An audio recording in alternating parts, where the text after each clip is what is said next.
Camille, merci à Camille d'avoir organisé ce temps d'échange. En fait, on va parler peut-être une demi-heure, trois quarts d'heure, on va voir. Et puis, évidemment, l'enjeu, c'est d'échanger avec vous. Et on est très heureuse, Fanny et moi, d'intervenir voilà, dans votre laboratoire, devant des gens qui sont des spécialistes des océans. Et ce dont on n'a pas complètement l'habitude, en fait. Donc, merci. Peut-être très rapidement, je commence, Fanny. Vas-y, vas-y. Peut-être, je commence. Voilà, donc on vous propose cette conférence sur l'excellence scientifique, piège ou opportunité pour les femmes. Et alors, pourquoi ça ne...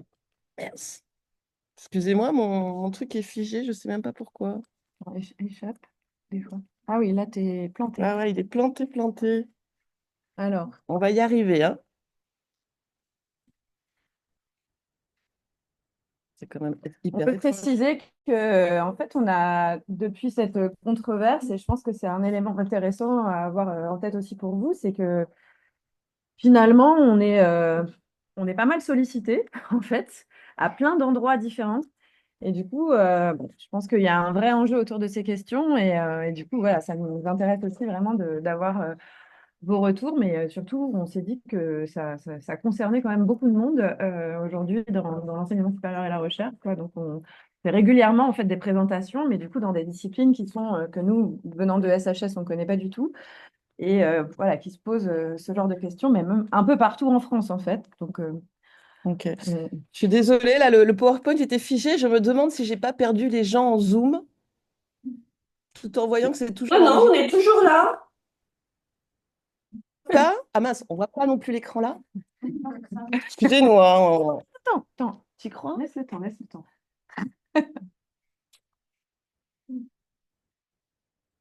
On est trahi par la technique, mais on y croit. Non, là, ça me paraît bizarre. Vas-y, cherche. Ils cherchent la source.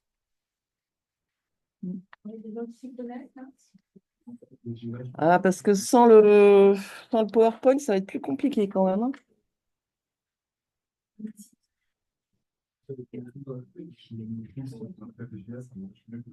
Ah ouais? Alors, Faut prendre VGA. VGA. Mais, ça existe encore, ça, les trucs VGA?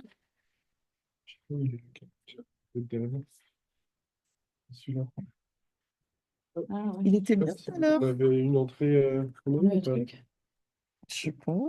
Je suis assez... En tout cas, en Zoom, on le voit là, hein, le Là. PowerPoint. Ah, mais il est... Ah, Non, ça va, il n'est pas Pascal. bloqué. Voilà, ça va. Et comme ça, Ouais. Ouais, peut-être débrancher le HDMI. ouais, parce que là, il va être en mode stressé. Hop. Alors là, le zoom est réapparu bien. Voilà, nous on voit l'écran On voit la Voilà, source parfait. SDI, là. Ouais, mais du coup, C'est bon, c'est bon, c'est bon. c'est bon. On ne touche plus à rien. Trop bien. Parfait, très bien. Donc, on vient aussi dans le cadre de cette controverse qui a été publiée au sein de la revue Travail, Genre et Société. Fanny et moi, on est membres du comité de rédaction avec cette question. On constate la percée des scolarités féminines, la plus grande réussite scolaire des femmes. On pourra dire des choses sur le niveau doctoral. En France, on était plus en retrait par rapport au niveau européen sur les taux de féminisation du rectorat, mais là, il y a quand même un rattrapage assez net au cours des dernières années. Et cette réussite scolaire ne se traduit pas par des progressions de carrière équivalentes. Et donc la question qu'on peut se poser, c'est est-ce que finalement l'excellence scientifique, qui s'est comme impératif fortement diffusée, avec des critères objectifs, entre guillemets, pour la définir, est-elle plus favorable aux femmes que peut-être le système antérieur de mandarinat, de cooptation, où elles n'étaient pas complètement dans le jeu? Donc, pour le dire hyper clairement, les bonnes élèves que sont les femmes et les jeunes femmes dans l'enseignement académique, peut-elle favoriser de l'objectivation de critères derrière le terme excellence? Et donc, cette question qu'on a posée dans le cadre voilà, de ce qu'on appelle une controverse dans la revue Travail, Genre et Société, avec des points de vue divers qu'on voudrait vous exposer là, et dire aussi que cette question Elle est traitée alors dans le cadre d'un projet que j'ai coordonné. Mon université était coordinatrice, hein, d'un consortium européen. Et moi, j'étais la responsable scientifique, donc ça vient voilà, peut-être compléter la controverse de TGS. Et donc, c'est un projet, hein, qui vient de se terminer en décembre 24, mais on est encore dans le reporting, gna, gna, gna, qui s'appelait donc Redesigning Equality and Scientific Excellence Together, RESET, financé par la Commission européenne. Et c'est pas rien non plus, hein, que la Commission européenne, hein, veuille financer ce type de projet. On essaiera, hein, de dire voilà, quelle est la politique européenne à la fois pour promouvoir la compétition, l'excellence et en même temps demander aux universités d'être des employeurs exemplaires. Et donc, je pense que c'est aussi significatif que la Commission européenne ait, hein, financé un tel projet. Donc, je vous présenterai peut-être quelques outils issus, hein, de ce projet, notamment pour, et là, c'est quand même un changement important dans Horizon Europe, prendre le genre en compte dans le contenu des recherches. Alors, je me présente rapidement et puis je laisserai évidemment Fanny se présenter, puis Sophie, notre troisième co-autrice, Sophie Pochic, pour dire qu'on a quand même des points de vue situés, d'où on parle. Donc, moi, je suis professeure de sciences politiques à l'Université de Bordeaux. Je dirige l'Institut de recherche Montesquieu. Bon, voilà, moi, j'avais beaucoup travaillé sur la politique de décentralisation, la démocratie participative, etc. Et puis, hein, plus tard, j'ai découvert la parité en politique, cette réforme à nul autre pareil. Puis je me suis intéressée évidemment à des questions de genre, notamment dans les métiers académiques. Et j'ai un point de vue, je dirais, aussi situé parce que j'ai été 8 ans chargée de mission égalité, parité, égalité, diversité pour l'Université de Bordeaux. Donc des missions qui sont devenues obligatoires pour les universités, transversales comme jamais, et dans lesquelles on s'épuise un peu, mais ce n'est pas le sujet aujourd'hui. Et donc, j'ai aussi pu mener dans ce cadre-là, avec Reset, hein, ce qu'on appelle des recherches-actions, donc notamment sur l'impact des fusions d'organisations, des fusions universitaires, qui a beaucoup à voir avec la thématique de l'excellence et son impact sur les carrières administratives des femmes et des hommes. Les carrières administratives à l'université, c'est quand même un espèce de point aveugle parce que quand on parle des universités, on parle toujours des enseignants-chercheurs, des chercheurs, mais jamais des personnels administratifs. Et puis, hein, ce programme Reset qui avait pour objectif, qui a toujours, hein, dire que la question est réglée serait un peu exagéré, de produire du changement culturel en faveur de l'égalité et de la diversité. Peut-être qu'on dira comment ces questions sont imbriquées au sein des organisations universitaires. Alors, Fanny. voilà, je me présente donc quand même pour revenir un petit peu du coup sur Travail, genre et société, qui est donc une revue de sciences humaines et sociales interdisciplinaires qui s'interroge sur le travail. C'est dans ce cadre-là, donc avec Marion et Sophie Pochic, que je vais présenter juste après, on a eu l'idée, du fait de nos points de vue différents que je vais développer, de se lancer dans cette controverse avec pas forcément exactement d'ailleurs la même orientation, vous allez le voir, puisque je vais me présenter. Donc moi, je suis donc historienne du trait contemporain et par ailleurs formatrice à l'INSPE de Créteil, la formation des enseignantes sur les questions de genre et de discrimination ethno-raciale. Donc j'ai travaillé à la fois sur ce qui se rapporte au monde du travail professionnel dans le cadre de ma thèse et puis après de mon habilitation, c'est-à-dire sur notamment les femmes des classes populaires et les enjeux liés au monde du travail, et en même temps sur les questions d'éducation en tant que notamment enseignante et formatrice du coup à l'INSPE. Je suis par ailleurs, et c'est aussi à ce titre que j'ai été voilà, embarquée dans tout ça, syndicaliste au SNESUP, au SNESUP FSU. Dans ce cadre-là, je participe au groupe Égalité Femmes-Hommes et je suis très impliquée en fait sur les questions de genre dans l'enseignement supérieur et la recherche, notamment parce que j'ai aussi été élue au CNU, au Conseil national des universités. J'imagine que tout le monde sait ce que c'est ici, n'hésitez pas, hein, mais voilà. Donc pour la section 22, donc en histoire contemporaine, d'abord titulaire et maintenant je suis suppléante. Voilà, je ne vais pas détailler davantage, mais à ce titre, à l'ensemble de ces titres-là, et aujourd'hui, je suis d'ailleurs impliquée dans un collectif autour des femmes dans le SR, bien plus large que les organisations syndicales, qui regroupent aussi des personnes qui ne sont pas syndiquées ou dans d'autres syndicats de toutes les disciplines, qui réfléchit aujourd'hui à ces questions, puisque justement, je le disais, il y a une petite actualité autour de ces questions. Et du coup, voilà, il y a des questions qui sont posées autour maintenant, notamment par exemple de la légitimité de l'HDR. Est-ce qu'il faut continuer à exiger l'HDR, etc., etc. Enfin bon, tout un tas de questions qui sont posées dans ce collectif. Si ça vous intéresse, on pourra en parler par la suite. Et donc, du fait de tous ces éléments-là, je me suis retrouvée à être auditionnée, et je vais y revenir, au moment peu de temps après la LPR, la loi de programmation pluriannuelle de la recherche, donc c'était 2019-2020, qui a continué la refonte que l'on connaît aujourd'hui de l'université, et pour laquelle, en fait, il n'y avait pas eu, normalement, chaque loi doit être on va dire, envisagées du point de vue du genre, ces répercussions du point de vue du genre doivent être envisagées, et ça n'a pas été le cas pour la LPR. Et donc, a posteriori, le HCE, le Haut Conseil à l'éducation, à l'égalité, pardon, a lancé une consultation, en fait, de plusieurs personnes, dont moi et aussi, du coup, Sophie Pochic, qui, elle, est donc sociologue du travail, qui travaille sur le genre des carrières dans les administrations ou entreprises en restructuration, qui a, par exemple, beaucoup travaillé dans le cadre de son habilitation à diriger des recherches sur ce qu'elle appelle le féminisme de marché ou l'égalité élitiste. Elle a travaillé sur les cadres, sur les lobbies de femmes cadres et sur justement les reconfigurations féministes qui sont en cours pour, elle dit, l'égalité pour certaines au détriment de pour toutes, en fait, pour faire monter certaines femmes, faire exister certaines femmes dans la hiérarchie des entreprises au détriment de leur grande majorité. Ça, c'est vraiment ces sujets de recherche, et ça a un lien aussi très fort avec ce qui se pose donc dans l'enseignement supérieur et la recherche. Elle est également syndicaliste, donc de son côté, comme elle est chercheuse CNRS, au SNCS, donc à la FSU aussi, mais dans le syndicat des chercheuses CNRS, et elle est membre du groupe femmes, donc du SNCS. Elle était également impliquée dans la mobilisation contre la LPR, et donc auditionnée aussi à ces titres-là par le HCE, puisqu'elle avait, par exemple, et je vous invite si vous le retrouvez, il est en ligne, à lire un numéro de la VRS. Alors, la VRS, c'est quoi déjà Comment? La vie de la recherche scientifique, voilà, qui est en fait une revue entre SNESUP et SNCS autour des questions de recherche. Et elle a coordonné un numéro entier sur les questions de genre dans l'enseignement supérieur et la recherche. Voilà. Et donc voilà, on a avec Marion, vous voyez, des points de vue très différents. Enfin, disons qu'on ne vient pas du même endroit.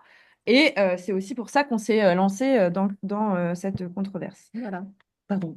Je crois que c'est à toi. Oui, alors je me disais qu'avant de définir l'excellence scientifique, qui est le point de vue du genre, on pourrait peut-être, en prenant, donner quelques définitions du genre et de l'intersectionnalité, sur lesquelles on ne reviendra pas. Je peux le faire. Ah oui, oui, bah vas-y, vas-y. Ou comme tu veux. Enfin, il me semble rapidement, parce que comme tu l'envisageais là-dedans, enfin, vas-y. On a une coordination. Oui, oui, on s'est séparé les slides, mais bon, alors effectivement, le genre, quand même, petit rappel, le genre, c'est pas les femmes. Le genre, c'est des rôles, c'est un prisme qui construit des rôles sociaux différenciés qui ne se valent pas. C'est-à-dire que dans la définition du genre, il y a le fait de construire des rôles sociaux sur des sexes perçus et qui ensuite ne se valent pas. Je vous renvoie donc à une définition de John Scott, une historienne, SCO2T, qui explique bien ces deux dimensions-là, qui permettent justement d'envisager, notamment dans le monde du travail, l'idée de la division sexuée du travail, la séparation, c'est-à-dire que tendanciellement les hommes et les femmes ne font pas les mêmes métiers, et la hiérarchisation, c'est-à-dire que plus on monte dans la hiérarchie, moins on trouve de femmes, une analyse qui a encore très largement lieu dans l'enseignement supérieur et la recherche, mais dans l'ensemble du monde du travail professionnel, et qui évidemment, pardon, est connecté à tout ce qui se rapporte au travail domestique, qui est encore largement assumé par les femmes et du coup qui produit aussi des effets en termes de carrière, bien évidemment. L'intersectionnalité, c'est l'idée du croisement des rapports sociaux, de classe, de race, liées au sexe, justement, et du coup, de ce que ça peut produire en termes de trajectoire. On pourrait aussi ajouter lié au validisme, lié aux sexualités, etc. Et ça produit effectivement des effets différenciés en termes de trajectoire, notamment académique, mais aussi pareil, hein, dans le monde du travail en général. Et par ailleurs, c'est une conceptualisation aussi qui est héritée de mobilisation. On ne va pas rentrer dans les détails, mais du coup, c'est une conceptualisation qui n'est pas juste un empilement arithmétique des rapports sociaux, c'est-à-dire que, par exemple, une femme noire en situation de handicap, musulmane, lesbienne, etc., ça ne veut pas forcément, enfin, qui est donc dominée dans l'ensemble des rapports sociaux, il y a en fait des articulations qui peuvent s'opérer et c'est pas juste cumulatif, c'est pas juste un truc qui s'additionne arithmétiquement. Ça dépend aussi des configurations, ça dépend des structures, ça dépend de là où on se situe.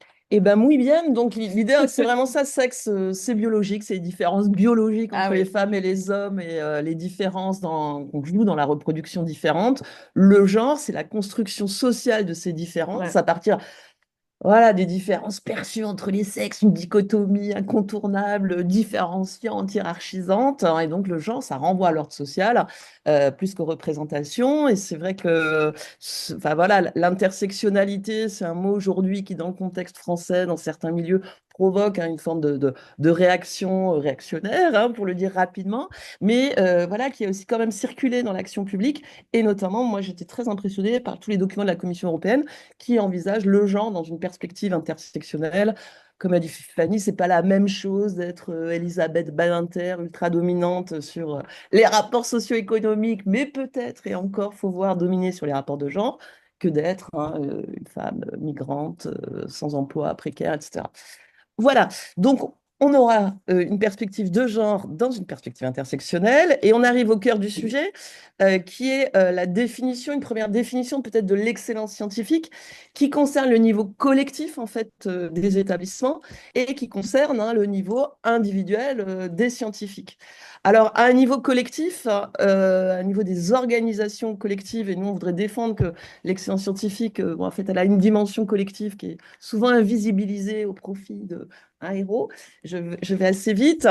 C'est l'impact des classements internationaux sur les universités qui exacerbe la concurrence entre les établissements, reconfigure le secteur académique massivement depuis une trentaine d'années sur un modèle anglo-saxon avec, et on essaiera de le montrer, une concentration des financements via des appels à projets, puisque l'instrument de cette politique publique d'excellence, c'est les appels à projets et aussi des réformes successives de l'évaluation du travail de la recherche publique. Au niveau individuel, tout le monde voit bien ce dont il s'agit. Ça renvoie l'excellence à un modèle de carrière scientifique fondé sur des publications nombreuses, des chercheuses, des chercheurs ultra publiants, avec une progression rapide et linéaire, mobile à l'étranger, sachant, parce que c'est devenu un des gros critères, obtenir des financements et manager des gros projets et aussi être reconnu bon dans cette nouvelle tâche entrepreneuriale des enseignants-chercheurs, manager des gros projets.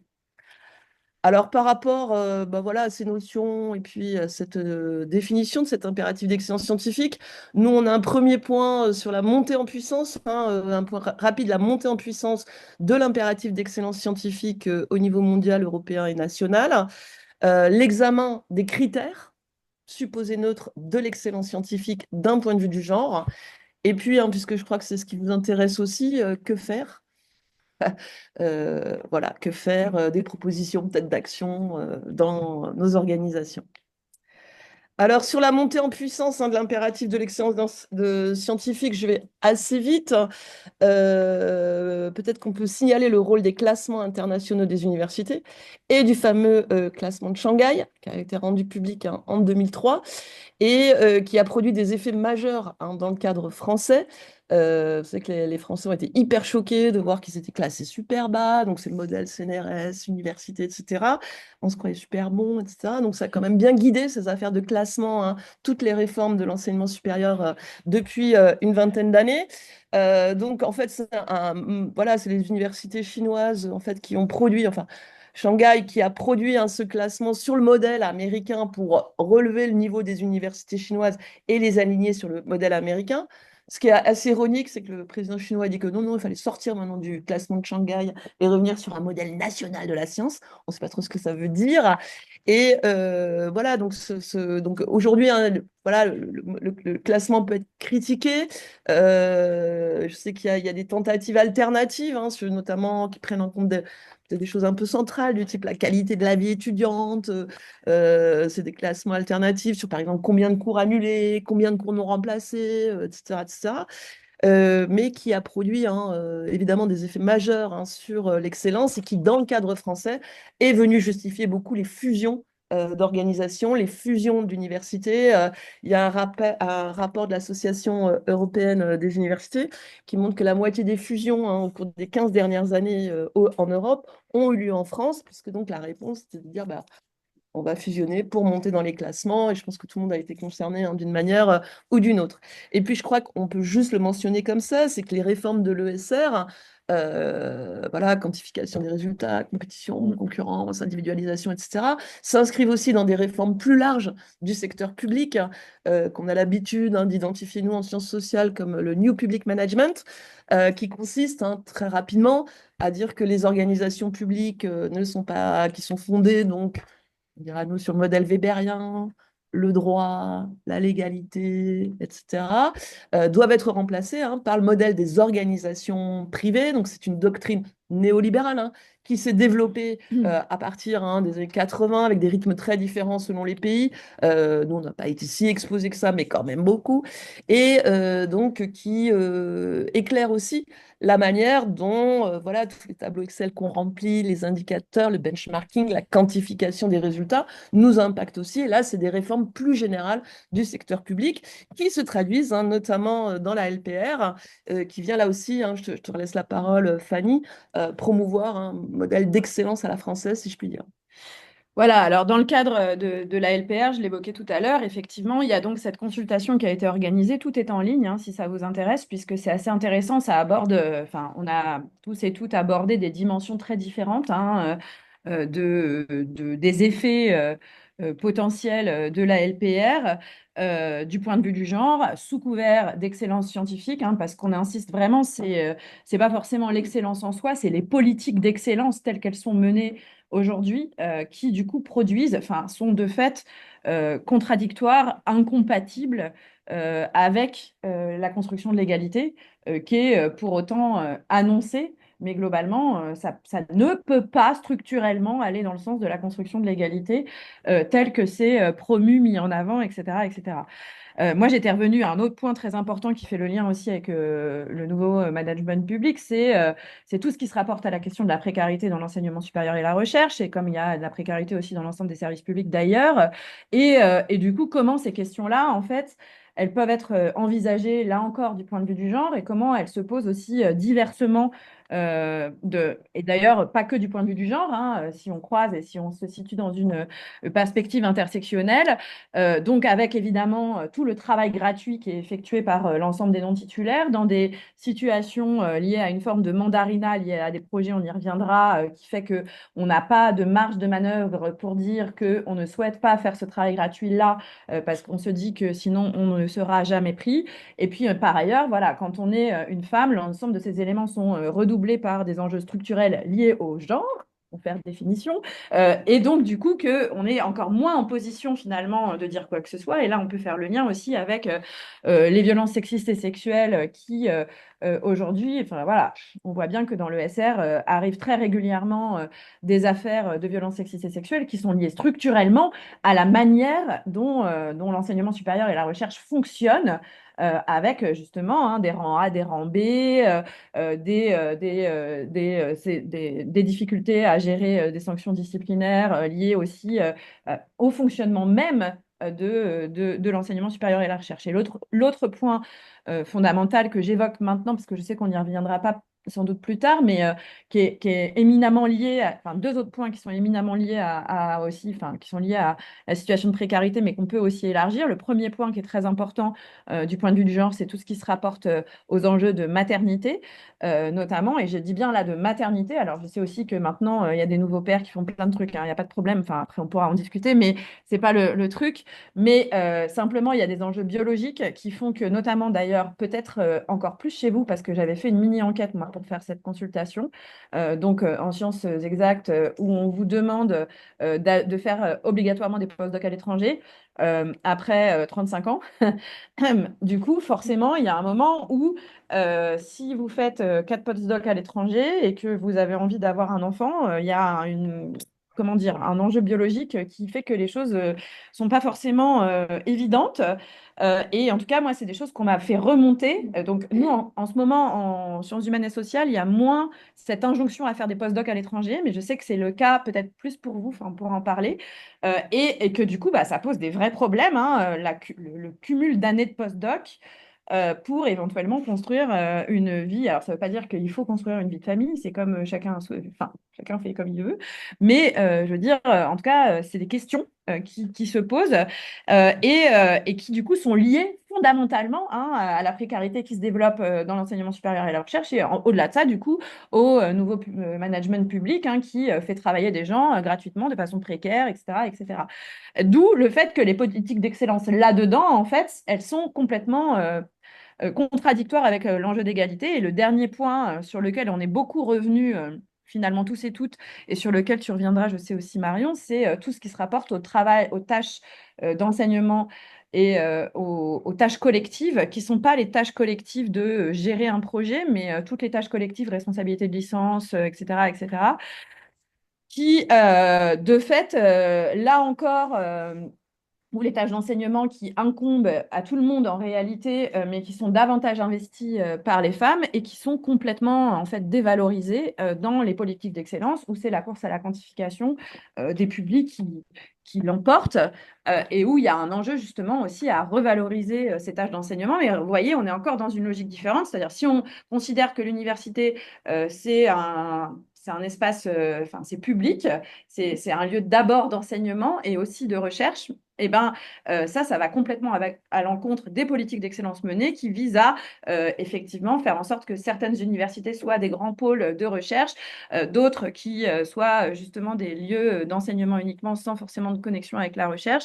Enfin, la logique de service public de l'université, elle est aujourd'hui très largement mise à mal, d'où le fait que ces tâches d'enseignement soient également secondarisées. Alors, ces éléments-là, c'est pas des choses nouvelles hein, qu'on dit là, et on s'appuie, je ne vais pas citer tout, mais on s'appuie sur plein de recherches qui ont été aussi effectuées avant nous. Hein, donc, plusieurs travaux se sont interrogés sur cette question des femmes dans le monde académique notamment, et en gros sur l'idée, alors quand on dit épistémologie féministe, c'est l'idée d'envisager la science avec un regard féministe, un regard qui déconstruit finalement les normes de genre, qui, entre guillemets, enfin, qui, de fait, essaye de montrer que, contrairement à ce qu'on croit, l'organisation du travail, elle n'est pas neutre, elle est masculine. C'est ça, en fait, tout l'enjeu de l'épistémologie féministe. Donc, ça joue dans le SR, mais évidemment, c'est pareil, ça joue pareil dans tout dans le monde du travail. Donc, par exemple, je vous donne quelques exemples parce qu'effectivement, cette question, elle monte en puissance hein, depuis quelques années.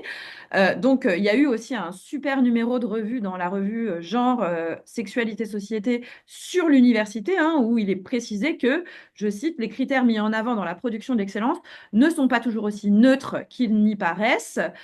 Et on a aussi des collègues hein, qui ont expliqué que, évidemment, il s'agit aussi de prendre en considération dans la construction des chercheurs et des chercheuses la variété finalement des trajectoires, des compétences mises en œuvre qui sont pas, qu'on ne peut pas normer. C'est ce qui fait aussi la richesse de la recherche, le fait de venir de points de vue différents, de venir avoir des trajectoires et des expériences qui sont différentes.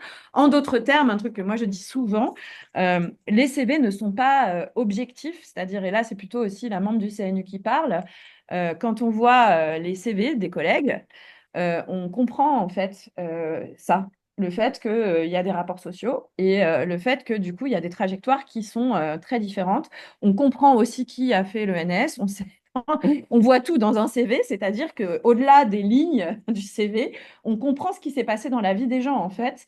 Et donc, du coup, on ne peut pas, si on construit des carrières sur la base d'un nombre de publications, par exemple, on passe complètement à côté d'ailleurs déjà, on reproduit évidemment des normes de personnes qu'on attend, qui finalement sont toujours les mêmes et en fait sont des êtres comme s'il n'y avait pas de genre et de rapports sociaux, de rien du tout d'ailleurs. Et par ailleurs, on passe à côté, moi c'est ça un peu le truc que je mets en avant, on passe à côté de regards originaux qui sont liés justement à ces trajectoires qui sont diversifiées.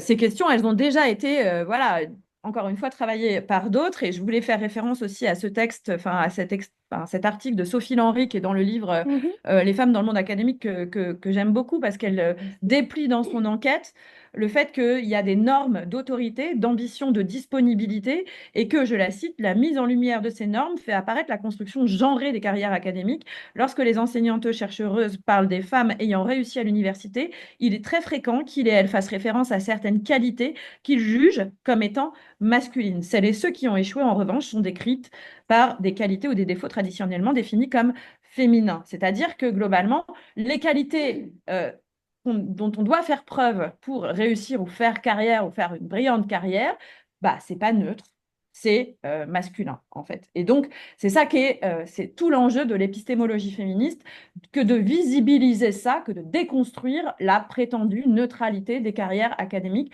pour montrer que ça se joue d'un point de vue structurel, hein, comme je le disais tout à l'heure quand je parlais de division sexuelle du travail, c'est-à-dire qui est dans quel poste, mais ça se joue aussi, et ça c'est tout l'enjeu du genre, dans la réitération quotidienne des normes, comment on se parle, qui intervient en séminaire, qui prend des notes, qui se souvient du fait qu'il faut envoyer un Zoom pour faire un comité de suivi, qui a fait un compte-rendu de ce comité de suivi, etc., etc., etc.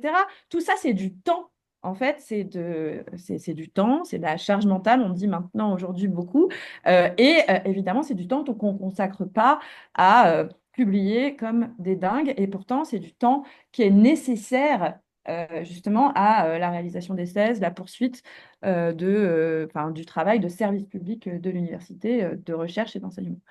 Ok, et puis peut-être je souligne, hein, au titre de nos sources d'inspiration, hein, effectivement, peut-être ce livre qui peut particulièrement vous intéresser, qui a été dirigé par Delphine Gardet et Yana Lowy, et qui est important pour nous, parce que l'invention du naturel, là, on n'est pas sur les pratiques de travail ou les carrières, mais sur le contenu des recherches. C'est quoi l'objectivité de la recherche qu'on produit? Et je pense qu'il est particulièrement intéressant pour vous, qui êtes océanographe, parce qu'il y a toute une partie sur la nature. Donc, non, pardon, c'est sur la nature. Nature en général, et c'est un point de vue en fait plutôt occidentalo-centré, pas du tout neutre, et ce qu'on appelle la nature dite féminine, dite masculine. Il y a toute la première partie, c'est des sciences sociales. La deuxième partie, c'est des sciences médicales et biologiques, et qui montrent, voilà, avec les sciences médicales, on le voit de manière aveuglante, hein, les représentations sur la reproduction, le corps des femmes, leur hystérie, etc., que les connaissances produites, elles sont pas neutres et qu'elles dépendent souvent d'un point de vue situé, d'où l'intérêt peut-être pour avoir des connaissances et plus objectives, plus universelles, de multiplier les points de vue et de favoriser la diversité plutôt qu'un modèle unique, hein. C'est l'idée générale. Alors maintenant, on rentre dans le sujet sur les critères de l'excellence scientifique. Donc, on va examiner la neutralité de plusieurs critères, la productivité scientifique, l'internationalisation et ce nouvel impératif qui demande de l'ambition, de l'autorité et de la disponibilité. Qualité plutôt attendue, hein, du côté du masculin. Voilà, donc j'y vais. Donc, troisième critère, pardon, la capacité à aller obtenir des gros financements, de gérer des grosses équipes et qu'on trouve de l'autorité et tout ça. Donc, sur le critère de la productivité scientifique, donc là, vraiment, on est au cœur du sujet. Il y a eu plusieurs travaux, hein, au Canada, aux États-Unis, sur qui publie plus, qui publie dans des grandes revues, etc. Et on voit, hein, des écarts. Alors, des écarts, hein, dans les travaux pionniers de Xie et Chou qui étaient censés voilà, se réduire au fur et à mesure qu'il y a une égalisation des conditions de vie. Mais en fait, ça résiste. Et donc là, moi, je cite des travaux en cours de Pascal Roux, qui est économiste à l'Université de Bordeaux, qui a construit une énorme base de données sur toutes les publications de toutes les disciplines des chercheurs français depuis les années 60. Donc, c'est pas encore publié, mais je dis rapidement. Et moi, ce que je trouve extrêmement intéressant dans ces résultats intermédiaires, c'est que l'âge maximal de publication, elle le situe à 43 ans. On voit en situation, en sortie de doctorat, femmes et hommes publient autant. À la retraite, alors là, probablement, la question du travail domestique, c'est pas que les enfants, c'est aussi les vieux parents, ce qui explique voilà, le décrochage. Mais une fois que les femmes sont libérées du travail domestique, familial, etc., ben, elles ont cette appétence pour republier à nouveau. Oui. Et bien là, c'est en ordonnée, c'est l'âge, et en abscisse, c'est le nombre de publis, avec l'écart d'âge maximal qui est à 43 ans. Donc là, je vais essayer de l'âge et la variation entre les publis des hommes et des femmes. Publier des hommes moins publier des femmes. Voilà, et l'âge. Et elle le situe à 43 ans, l'écart maximal. Voilà, c'est voilà. Donc évidemment, on ne peut pas présenter ça sans tout de suite essayer de comprendre les raisons de l'écart, comme vient de le faire Fanny rapidement. Et on a vu aussi pendant l'épidémie de Covid, il y a eu des enquêtes publiées sur que grosso modo, les hommes ont un peu plus publié que la normale et les femmes ont un peu moins publié que la normale parce que voilà, c'est la question de la disponibilité des femmes par rapport à celle des hommes. Alors pour expliquer ces écarts, voilà, en sciences sociales, on peut assez classiquement raisonner au niveau des individus, au niveau des organisations ou au niveau de la société. Donc, au niveau, ce qu'on peut dire micro-social, au niveau des individus, on pourrait appeler des approches dispositionnelles, le goût des individus, le social intériorisé au niveau des individus. Ben, on interroge le comportement des femmes qui, en gros, seraient désajustées par rapport aux attentes académiques. Elles ne seraient pas suffisamment socialisées à la norme de l'excellence scientifique. Elles préféreraient l'enseignement à la recherche. Elles auraient une moindre ambition. Elles candidateraient pas. Elles refuseraient des postes. Elles désinvestiraient le travail. Et ça, enfin, je reviendrai peut-être sur les résultats des focus group. L'autocensure. L'autocensure qui revient souvent.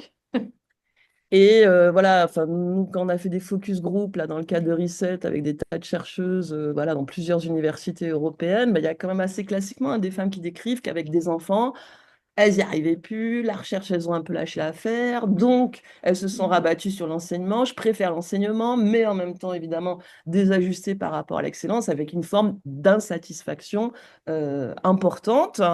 Voilà, et puis quand on est sur ce niveau individuel, souvent, l'idée de la mesure correctrice, c'est le mentorat, focalisé sur la relève, mais toutes les mesures correctrices peuvent produire des effets pervers. Quand on est sur le mentorat, à dire on va prendre quelques femmes, on va en faire des championnes en 10 ans, évidemment, on focalise sur une égalité élitiste. Et puis, là, je crois qu'on est obligé aussi d'envisager aujourd'hui la réception de ce type de politique du côté des hommes, avec, on en reparlera peut-être, mais une résistance peut-être nouvelle aux politiques d'égalité. Voilà.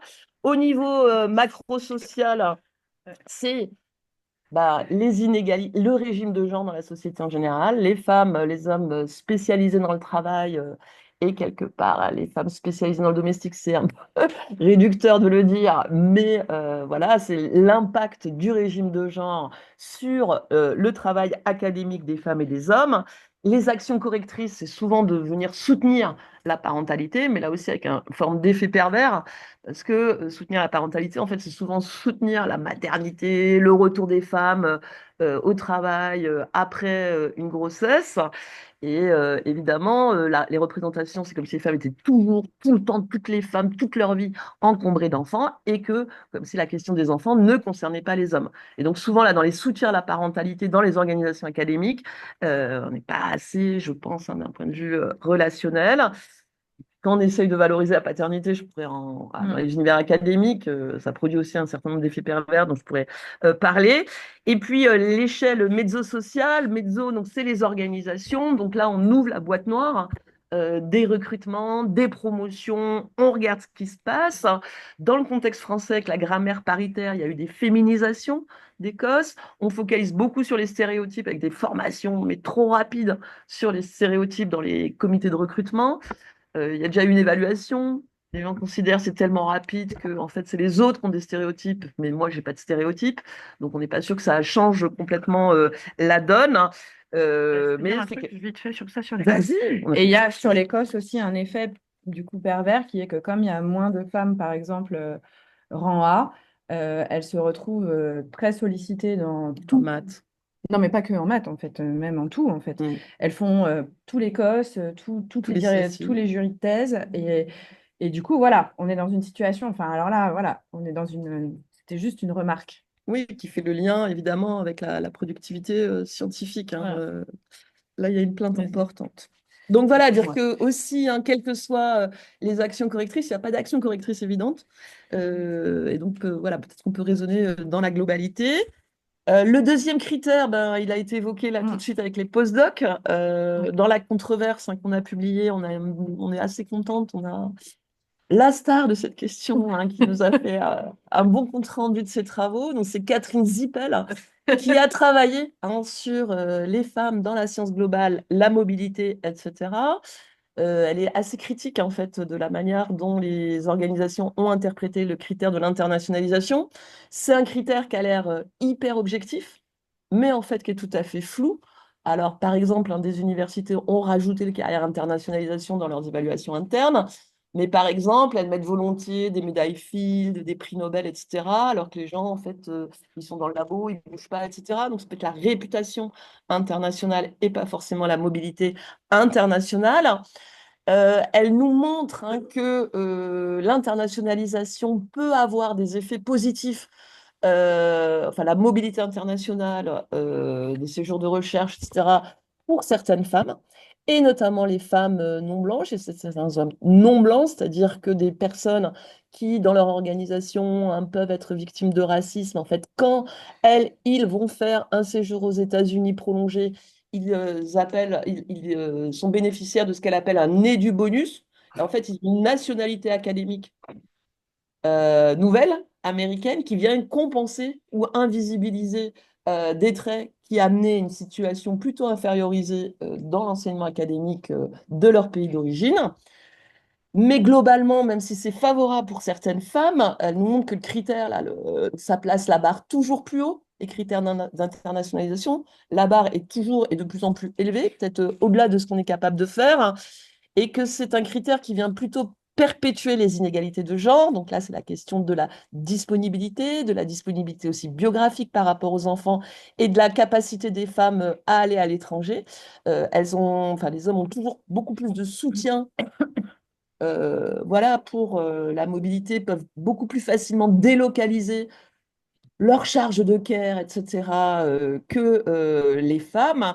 Et puis, hein, ça reproduit aussi des inégalités de classe sociale, parce que les postdocs, classiquement, il y a quelques années, c'était, allez, vous allez passer un an en Grande-Bretagne, un an aux États-Unis, vous revenez, vous serez recruté. Et puis, il y avait le pari de dire, bah, comme ça, vous avez des relations que vous allez entretenir à l'étranger pendant toute leur année. Elle montre assez bien que ce modèle-là, il est plus vrai, que les gens doivent enchaîner des longs postdocs, etc., et qu'il faut de toute façon de l'argent, que les labos soutiennent assez peu, que c'est compliqué pour tout le monde, titulaire et non titulaire en fait, que ça vient favoriser quand même des gens qui ont vraiment de l'argent, hein, pour le dire clairement, et même dans les postdocs, la nécessité souvent de soutiens familiaux qui ne sont pas faciles à obtenir financiers.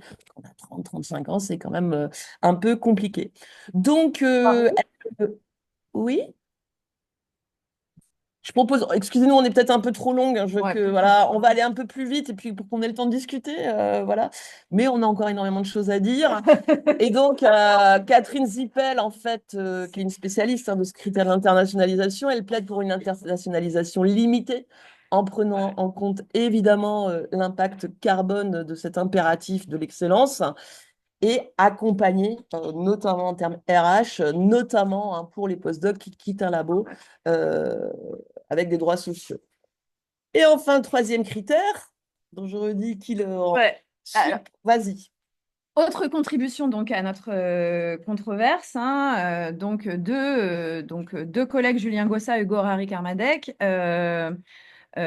Julien est donc maître de conférence en informatique et Hugo Harry-Karmadec est économiste à la base et puis maintenant sociologue. Il a beaucoup travaillé justement sur les effets du classement de Shanghai, d'un économiste de l'enseignement supérieur globalement.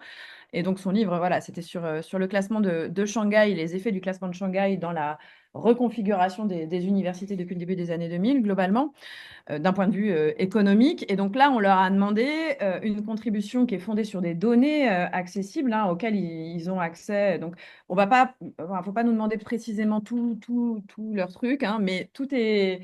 Enfin, il y a les éléments qui sont dans la contribution donc, à la controverse que vous pouvez trouver, hein. Tous les textes dont on parle sont référencés dans la controverse sur l'excellence scientifique que vous trouvez en ligne, hein, qui est en libre accès, parce qu'en plus, il n'y a plus du tout de barrière mobile. Mais donc, en gros, ils reviennent, eux, sur les effets des appels à projets, à la fois au niveau individuel, sur les carrières, et peut-être surtout au niveau collectif. Et du coup, comment, en fait, ces appels à projets produisent de la différenciation de classe, mais aussi de genre, dans, finalement, les financements des sites de l'enseignement supérieur et la recherche. Donc ça, c'est vraiment l'enjeu en fait global de leur contribution, que ce soit les ANR ou d'autres types, hein, d'appels à projets. Donc, donc, ils donnent tout un tas de chiffres, hein, et notamment sur la question des PIA, hein, des plans d'investissement d'avenir, concentrés, et comment 25% des établissements en fait concentrent 80% des financements, ce qui du coup a des effets sur, enfin, quels sont les établissements qui sont financés, quelle est la part des classes populaires dans ces établissements financés, quelle est la part des femmes dans ces établissements, des filles, des femmes dans ces établissements. Et donc, ce qu'ils notent, hein, donc, globalement, hein, c'est que les filières donc, qui sont féminisées sont marquées par un désinvestissement budgétaire. C'est pas juste de l'ordre de discours, c'est vraiment prouvé par toutes les données auxquelles ils ont pu avoir accès en termes de financement. Et puis, il y a des tableaux qui arrivent. Et puis, la dernière idée, hein, c'est que donc ces appels à projets bénéficient particulièrement. Alors là, c'était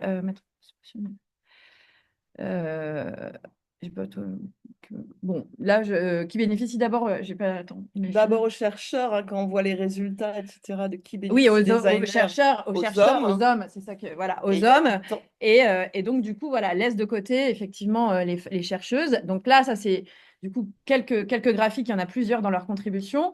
Le premier graphique, en fait, c'est sur le volume des financements ANR suivant le genre de la personne coordinatrice. Donc là, c'est tous les financements ANR qui existent depuis le début de l'ANR. Donc, vous voyez qu'il y a une grande disparité, hein, en termes de femmes et d'hommes qui sont du coup porteurs ou porteuses de ces financements ANR. Bah, c'est toutes les ANR qui ont été attribuées. Et puis par ailleurs, si on affine, euh, avec aujourd'hui les politiques qui sont mises en œuvre, parce que vous avez sans doute remarqué dans les financements ANR que maintenant il y a une attention au genre dans chaque appel à projet. Il y a l'idée de redresser un peu la barre de ce point de vue, de tendre vers l'égalité, hein, ce que d'ailleurs les collègues de la CPED, donc la conférence, les chargés de mission égalité mettent en avant, c'est l'idée de l'égaconditionnalité. Ça, c'est aussi un truc qui est porté aujourd'hui par notamment la CPED, mais donc de favoriser encore davantage justement le fait qu'il y ait des femmes qui soient porteuses d'ANR. Mais donc, il y a des politiques qui commencent à être menées, mais en fait, il va falloir plusieurs décennies en France pour atteindre l'égalité au rythme où vont en fait ces politiques par rapport justement à la multiplication justement du fonctionnement par projet. Maintenant, on a des projets bon, voilà, pour tout. Et le deuxième graphique là, que je vais lire. Donc c'est donc la part des femmes et des classes populaires dans les investissements en fait PIA qui sont effectués dans les universités pour les cycles master et doctorat, donc à la rentrée 2019. Et en fait, ce qu'on constate, hein, c'est que plus il y a de femmes Et d'ailleurs, donc plus il y a de femmes, là, moins il y a d'investissements. C'est-à-dire que là, ça, c'est le montant des investissements. Vous voyez, les montants d'investissement, ils sont concentrés là, plutôt dans des filières qui sont de fait masculines et d'ailleurs qui sont finalement assez peu populaires globalement, puisque c'est en dessous. Hein, là, vous voyez, là, c'est très peu de classes populaires, là, c'est plus de classes populaires, là, c'est plus de femmes, là, c'est moins de femmes, globalement. Donc là, on a donc plein d'établissements qui sont du coup avec beaucoup de femmes et voire des classes populaires et qui se trouvent finalement assez peu financés par ces plans d'investissement d'avenir. Et par exemple, un exemple que moi je connais bien, qui mettent en avant, c'est l'action des INSPE, donc la formation des enseignants et des enseignantes, qui est largement, bon, outre le fait qu'on a des réformes tous les ans et que c'est absolument l'horreur de devoir repenser son travail chaque année, en plus, on a très peu d'investissements. Donc là, on voit très bien la concentration des investissements dans l'ESR qui se fait dans certaines universités et des universités qui sont du coup plutôt masculines et plutôt moins de classes populaires, en fait. Hein. Donc, avec du coup des enjeux, évidemment, qui sont imbriqués de ce point de vue. Voilà, globalement. Et venant, voilà, en plus appuyer une hiérarchie des disciplines, hein, Oui, où les sciences humaines et sociales sont bien tenues sûr. pour... Bien sûr, tu as raison. Voilà. Tu veux parler de l'effet Mathilda? Non, non, bah, vas-y, Alors, vas-y. un autre effet de l'excellence sur les établissements, là, on est au niveau d'un IDEX. Hein, Ouais. donc, par rapport au travail antérieur qui était hyper comparatif, on est sur une ethnographie, une monographie comme ça d'un IDEX. Hein, Audrey Haroche, hein, voilà, qui a fait sa thèse gouvernée par les inégalités, la mise en œuvre d'une initiative d'excellence dans l'enseignement supérieur. Ce que montre Audrey Haroche, c'est que tous ces appels à projets ont généré des nouveaux métiers, mais peu reconnus par l'administration, les project managers, etc., qui se trouvaient dans l'IDEX qu'elle a étudié très principalement, enfin, que des femmes, et que des femmes docteurs qui saisissent, qui n'ont pas forcément été recrutées, qui saisissent cette possibilité hein, voilà, de gérer un projet de recherche comme une occasion de rester dans le SR. Mais en fait, souvent, c'est des occasions manquées parce que l'administration reconnaît peu le doctorat, parce que ce type de boulot, en fait, c'est le sale boulot de la recherche, gérer les conflits, les reports, les tableaux Excel, tout ça, avec des possibilités de publication minimales. Et donc, Audrey Haroche en parle comme les petites mains de la recherche, l'invisibilisation hein, du travail des femmes et de femmes docteurs dans ces travaux-là. Donc, gestion de projet, etc. etc. Petite main de l'excellence, hein, nous dit-elle, et donc elle dit que ça renouvelle l'effet Mathilda. Donc, l'effet Mathilda, bah, pareil, dans l'histoire des sciences, hein, c'est assez connu.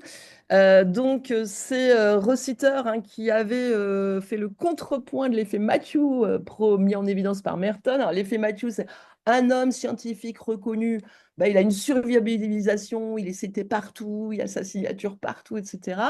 Et l'effet inverse, hein, ce serait l'effet Mathilda qu'elle a montré s'agissant du travail des femmes dans la recherche en général et de leur production scientifique, mais qu'elle renouvelle donc là, si vous voulez, dans le cadre de ces chargés de projet dans les projets d'excellence et grosso modo nous dire, hein, en fait, l'excellence, elle renouvelle l'effet Mathilda. Et ce qui renvoie, hein, par ailleurs, et là c'est des travaux de Sophie Pochic en propre, mais aussi de Fanny, hein, sur ce qui se passe pour les ITA. Peut-être qu'on conclura là-dessus hein, si on a le temps. Effectivement, une faible reconnaissance, du travail extensif, prise en charge souvent aussi hein, du travail émotionnel dans un labo, etc., non reconnu, et qui se trouvaient hein, souvent des femmes et des docteurs hein, aussi de manière non négligeable. Du coup, déqualifié du fait de la précarité, du fait de l'absence de poste, qui du coup, voilà. Que faire? Troisième et dernier point. Alors, plusieurs modalités hein, de réaction. Donc, peut-être une réaction radicale pessimiste. Voilà, on a fait une mini typologie. Vas-y sur la version radicale pessimiste, si tu veux. Non, non, vas-y. C'est vrai? Oui, bon, enfin, Bon, n'importe quoi. Donc, c'est Yvonne Benchop, hein, par exemple, qui intervient aussi dans cette controverse. Moi, je trouve son texte important. Il est court. Si vous avez envie d'aller voir hein, sa position, n'hésitez pas. En gros, elle nous dit qu'il faut abandonner l'excellence.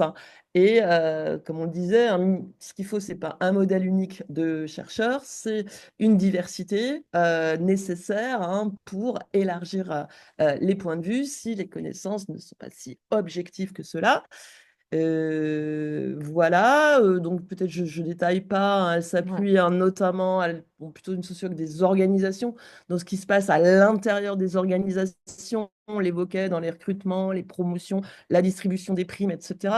Elle étudie bien tous les critères et puis elle nous dit, bah, en fait, à la fin, on retombe toujours sur des qualités personnelles avec des biais genrés et racialisés. On disait la disponibilité, l'ambition, l'autorité, le leadership. Il y a un travail très, très intéressant d'une université suisse qui a pris tous les rapports sur les candidatures. Et là, on voit quand même très nettement l'effet des stéréotypes. Au même âge, un homme est jugé brillant dans les rapports et une femme est jugée trop jeune. Une femme qui publie en dehors de sa discipline, elle se disperse. L'homme rayonne. Et donc, c'est quand même de dire à la fin, ça devient un dé voilà, sur du ressenti où tous les stéréotypes voilà, se donnent à cœur joie. Voilà, vous voyez ces articles sur l'excellence pour les femmes. Elle nous explique, ben, vous voyez, à chaque fois, c'est un mouton à 5 têtes, un dragon à 7 têtes, ou je sais plus, cette queue. Enfin bref, elle nous dit finalement, la barre est placée plus haut pour les femmes, toujours, ou alors elles sont perçues comme un choix risqué. Et on pourrait redire pourquoi elles sont perçues comme un choix risqué. Voilà, et puis on doit prendre en compte, là je pense qu'on a eu quelques années où les politiques d'égalité étaient quand même soutenues et non contestées, etc. Mais on doit prendre en compte aussi les effets que produisent aujourd'hui voilà, des politiques de soutien à l'égalité et aux femmes dans des organisations académiques, avec l'idée que voilà, ça peut être vécu comme de la discrimination contre les hommes. Et donc, en off, on entend beaucoup, ah, mais pour être promu aujourd'hui, il faut avoir une jupe, comme si on était toujours en jupe, quand même. Voilà, voilà. Je passe, et donc, cette phrase qu'elle cite, alors qui n'est pas d'elle, mais cette citation, qui est une version un peu radicale, l'excellence scientifique est une construction sociale, projetant un idéal universitaire désincarné, solidifiant un statu quo d'inégalité intersectionnelle, de genre, de classe et de race. L'excellence n'est qu'une logique parmi d'autres. L'hégémonie de l'excellence doit être rejetée. La diversité est nécessaire pour une meilleure science. Point de vue inverse, version radicale élitiste, abandonner les objectifs d'égalité et de diversité. Donc là, c'est quelque chose qu'on doit prendre très, très au sérieux, évidemment, avec l'offensive de Trump, mais aussi qu'on revoit dans des... Voilà, on voit l'écho de cette... Milei en Argentine aussi. En Europe, Ouais. Pologne, dans la société française, de plus en plus polarisée sur ces enjeux-là, et vraisemblablement chez les moins de 25 ans. Donc voilà, nous, on a le sentiment qu'on a eu le vent dans le dos en charge de ces questions-là pendant 20 ans et qu'on fait face, oui, à un backlash important. Et donc, c'est l'idée que voilà, les connaissances, que voilà, une offensive aussi très forte contre les sciences sociales, qui est un vrai problème. Je pense qu'on n'a pas des épistémologies différentes, mais c'est sûr que les concepts qu'on produit sont appropriés. La circulation des idées n'est pas la même. Et l'appropriation de concepts qui sont travaillés allez, depuis 60-70 ans pour le genre, ou l'intersectionnalité une trentaine d'années, où vraiment il y a une discussion scientifique importante, saisie par les mouvements sociaux, ça produit des effets. Donc, de cette circulation naît voilà, des objectifs politiques d'annihiler les sciences sociales, de les sous-financer, d'interdire des diplômes, etc. Voilà, et de dire, non, il n'y a pas de rapport de genre dans la société, il n'y a pas de genre, de rapport raciaux, etc. Et c'est souvent des hommes qui sont eux-mêmes, voilà, évidemment situés d'un point de vue intersectionnel. Je ne voudrais pas être caricatural, mais je le suis un peu, les broligarques. Des hommes riches, blancs, qui s'estiment hyper méritants, hyper excellents, etc. Et puis, voilà, là aussi, vous savez mieux que nous, les offensives contre la recherche sur la pollution, le climat, enfin, tous les mots interdits sont des mots qui vont à l'encontre des transitions qu'on croyait un peu acquises en termes d'action publique. Je suis sûre que tu vas rajouter quelque chose. Non, écoute, non, non. T'es d'accord? Ouais, je suis d'accord. Ok. Et puis dire, parce que nous, on a fait du coup des focus group Ouais. dans le cadre de Reset avec tous les types de personnel, administratif, la gouvernance, les enseignants-chercheurs, les chercheurs dans plusieurs universités européennes. Et ce qui sort de ces focus group, qu'on commençait toujours par une question, pour vous, qu'est-ce que l'excellence scientifique? J'y redirai peut-être 2, 3 mots après un de ces résultats. Mais la position qui consiste à dire, OK, il y a des inégalités dans la société. OK, ça a peut-être un impact sur l'excellence scientifique, mais ce n'est pas le problème de l'université. Il faut rester sur nos critères. Évaluation à l'aveugle, pas tenir compte des situations sociales des gens, pas venir compenser en quelque sorte les handicaps sociaux ou les prendre en compte. C'est ultra minoritaire, hein. Ça existe. Alors, c'était des groupes, voilà, c'était des gens qui avaient accepté de participer à des focus group sur l'égalité, hein, donc je ne dis pas que c'était complètement représentatif, mais on a trouvé ça alors très fort chez les chercheurs polonais uniquement, qui le disaient très tranquillement. C'est pas le problème de l'université, les inégalités. Il faut tenir les critères d'objectif. Vous êtes hyper dangereuse. Voilà, et qui est un point de vue minoritaire. La plupart des gens disant ben non, ce modèle, pour des tas de raisons, on peut pas. Voilà, on n'a même pas le temps de satisfaire. Hein, c'est beaucoup des questions de temps du côté des femmes. Et puis du côté de la gouvernance, il y avait l'idée de dire ben non, en fait, si on veut sauver ce modèle méritocratique de l'excellence, il faut d'abord avoir des politiques d'égalité et de diversité qui viennent compenser les inégalités dans la société. Et ensuite, bon, bah, nous, on était financés par l'Europe, donc évidemment, on avait une stratégie réformiste, hein, on ne peut pas difficilement faire autrement.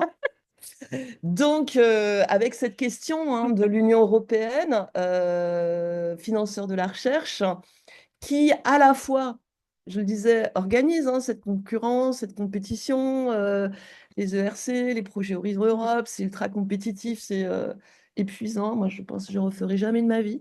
Mais bon, voilà.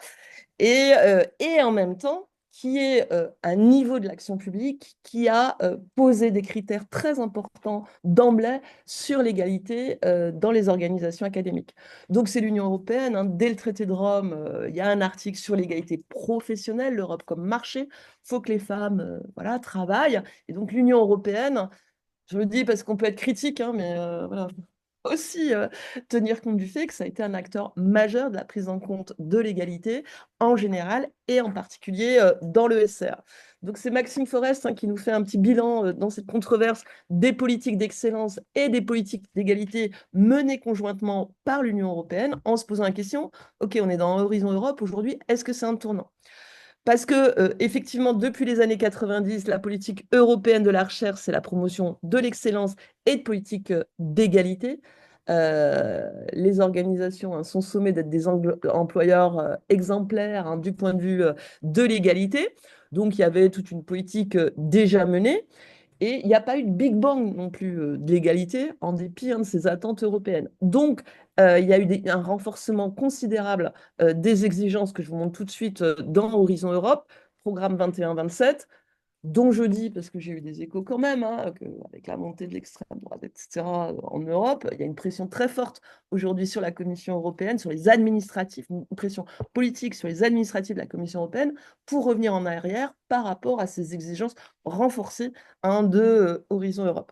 Alors pourquoi ce renforcement des de politique d'égalité déjà menée? Parce qu'il n'y a pas eu de Big Bang de l'égalité. Donc là, vous avez là une figure de SheFigures 2024. SheFigures, c'est en ligne, accessible. C'est toutes les données européennes de la recherche. C'est extrêmement intéressant sur les carrières, sur le pourcentage de femmes, hommes parmi les doctorats et sur le contenu des recherches du point de vue de l'égalité. Et donc là, vous voyez que les choses bougent assez peu. Donc pour lire ce tableau, c'est que je dise pas de bêtises, c'est là, ça a été récemment actualisé, on avait 16-19 et là on a 19-22. Bon, ça change pas la donne. Donc là, c'est femmes et hommes au début, étudiants, niveau L, niveau M, les courbes se croisent au niveau du doctorat. Et comme vous voyez, plus on avance dans la carrière, moins il y a de femmes. Donc, c'est les métaphores assez souvent du plafond de verre, mais dans la littérature concernant les milieux académiques, on parle plutôt de ciel de plomb sur la carrière des femmes enseignantes-chercheuses ou chercheuses. Et dans la littérature anglo-saxonne, c'est souvent l'image du tuyau percé. Plus on avance, moins il y en a. Et puis une autre dimension, hein, c'est finalement l'empreinte du genre sur les orientations. Donc les orientations des étudiants et des étudiantes et imbriquer des enseignantes et des enseignants. Et là, moi, je pense que c'est particulièrement intéressant d'être sur ces tableaux. C'est-à-dire qu'on est dans des sociétés qui se veulent égalitaires, mais on ne cesse de reproduire des inégalités, notamment dans les orientations. Donc là, il y aurait énormément de choses à dire. On va même pas ouvrir la boîte. Ce que simplement je voudrais signaler, c'est qu'il y a une mobilisation très importante pour que les femmes aillent en ingénierie, en informatique. Tout le monde trouve ça un enjeu. Il y a énormément d'acteurs à tous les niveaux qui sont mobilisés avec les enjeux quand même, hein, évidemment, de l'IA, etc. Mais en revanche, il n'y a pas du tout la même chose d'un point de vue relationnel pour faire péter les stéréotypes pour que les garçons puissent aller dans des filières considérées comme féminines. L'enseignement, la psychologie, vous avez des écarts qui valent bien ceux qu'on trouve en informatique. Et en revanche, il n'y a pas de mobilisation et ça dit tout de l'égalité aujourd'hui. C'est-à-dire que effectivement, les femmes ont fait quand même des gros efforts pour aller du côté de ce qu'on appelle le masculin et des individus autonomes qui travaillent, etc. Mais le point de vue inverse, voilà, d'aller des hommes aller Ça, c'est... vers le care. Et ça, c'est le genre encore qui explique ça. C'est-à-dire que les femmes faire des choses, rentrer dans des métiers d'hommes, on monte dans l'échelle de la valorisation, alors qu'aller dans des métiers de femmes ou des orientations de femmes, on baisse dans la valorisation. Donc, ça. Ouais. Et puis aussi un des stéréotypes hyper forts, encore plus fort du côté des garçons. C'est sûr, c'est. Enfin bon, bref, passons. Enfin, passons.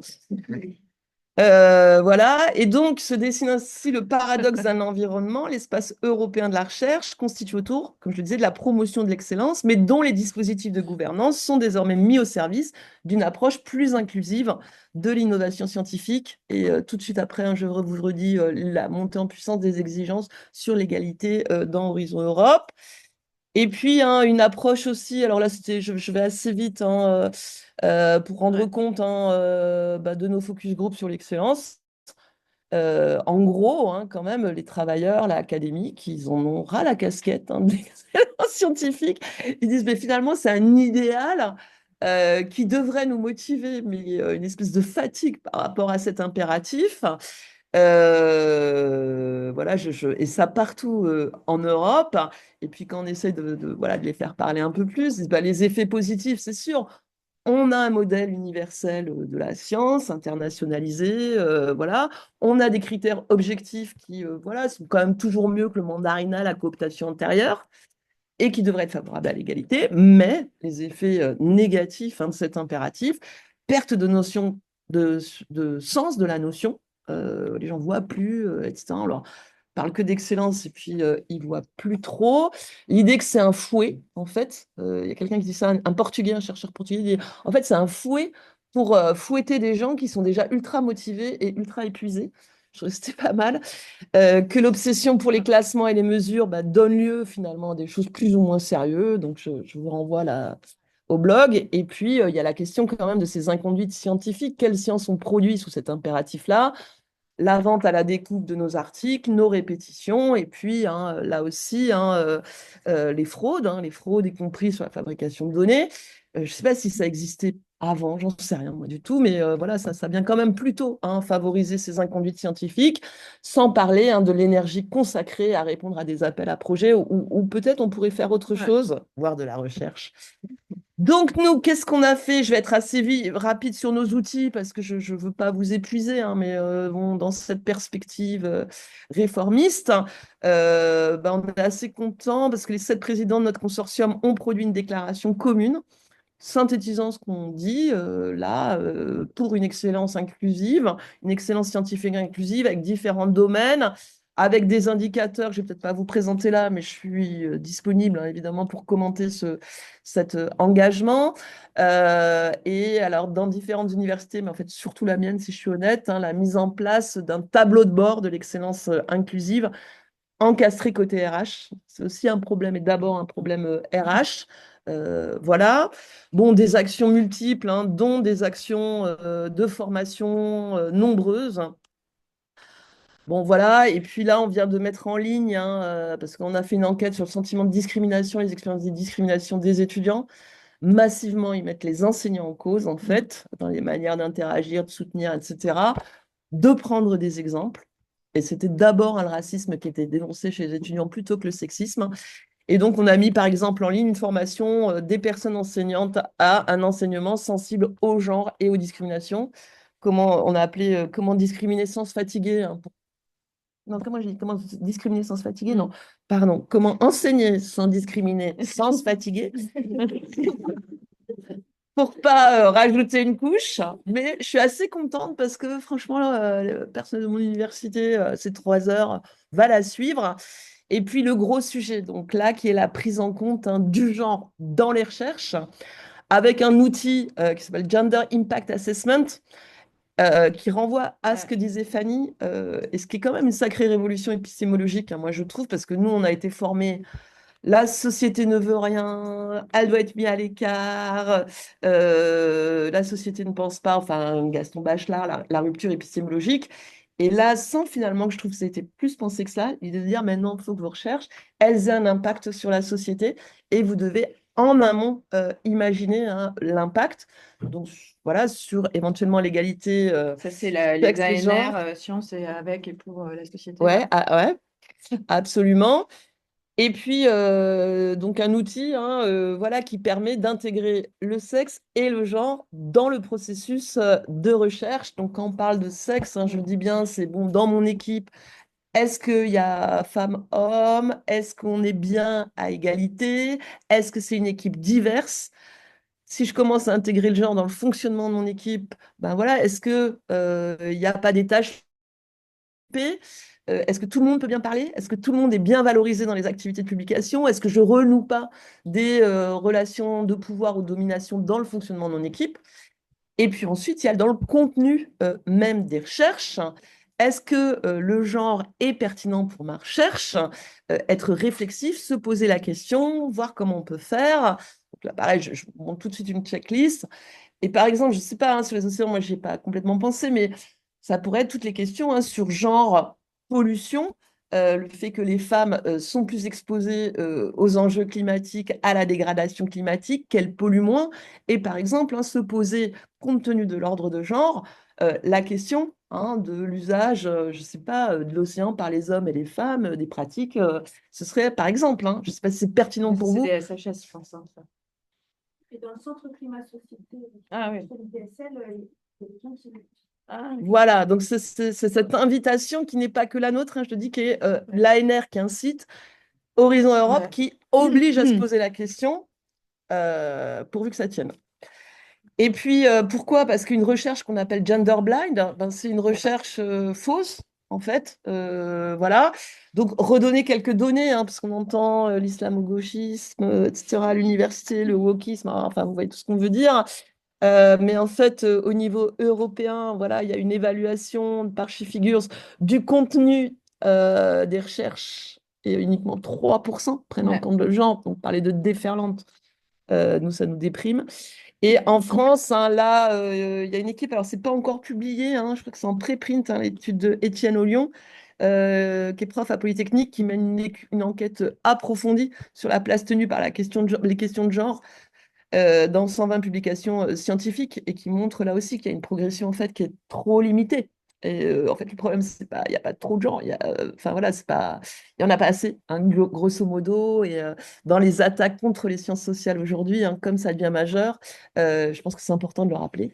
Voilà, et les Et les impacts. attaques conduisent aussi à des arrêts de financement, le fait qu'il n'y ait plus d'allocation, par exemple, de thèse sur le genre, le fait que, en fait, c'est très concret. Là, nous, on le vit déjà hein, en études de genre en France, le fait de limiter les financements pour la recherche en études de genre, par exemple. Voilà, et nous, on connaît voilà, des gens qui font des recherches extrêmement utiles sur ces questions-là, notamment hein, sur la polarisation, sur les enjeux de genre chez les jeunes, hein, qui est pour nous un enjeu politique majeur, et bah, voilà, qui ne trouvent pas de financement, qui ne trouvent pas de recrutement, alors que c'est des très très hauts niveaux, internationalisés, etc.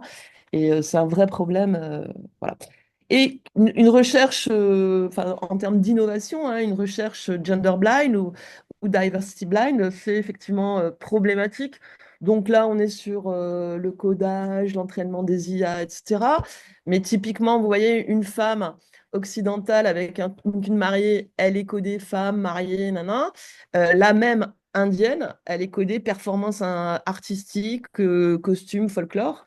Donc il y a bien hein, ce point de vue occidentalo-centré qui est majeur aujourd'hui. On voit hein, effectivement focaliser aussi hein, dans ce qui semble neutre, technique, des stéréotypes de genre, du type une femme en blouse blanche, elle est infirmière. Mm. Alors que, voilà, hein, vous avez vu les études de médecine hein, et la féminisation extrêmement rapide depuis les années 80. Un homme en blouse blanche, il est chirurgien. Et puis, hein, sur les innovations, pareil, hein, la première appli santé de Google. Donc, nous, on avait fait une expo hein, sur les ailes dans l'IA. Je ne sais pas si vous voyez les blagues.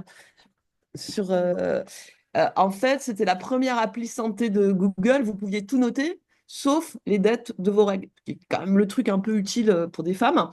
Et voilà, donc c'était pour un truc pour plaisanter un peu. T'as vu, ils ont oublié, on peut pas noter. Ah, comment ils ont pu oublier? On se le demande. Voilà, et donc par rapport à tout ça, je le redis, hein, l'Union européenne est très porteuse du fait que d'intégrer les questions de sexe et de genre dans les recherches.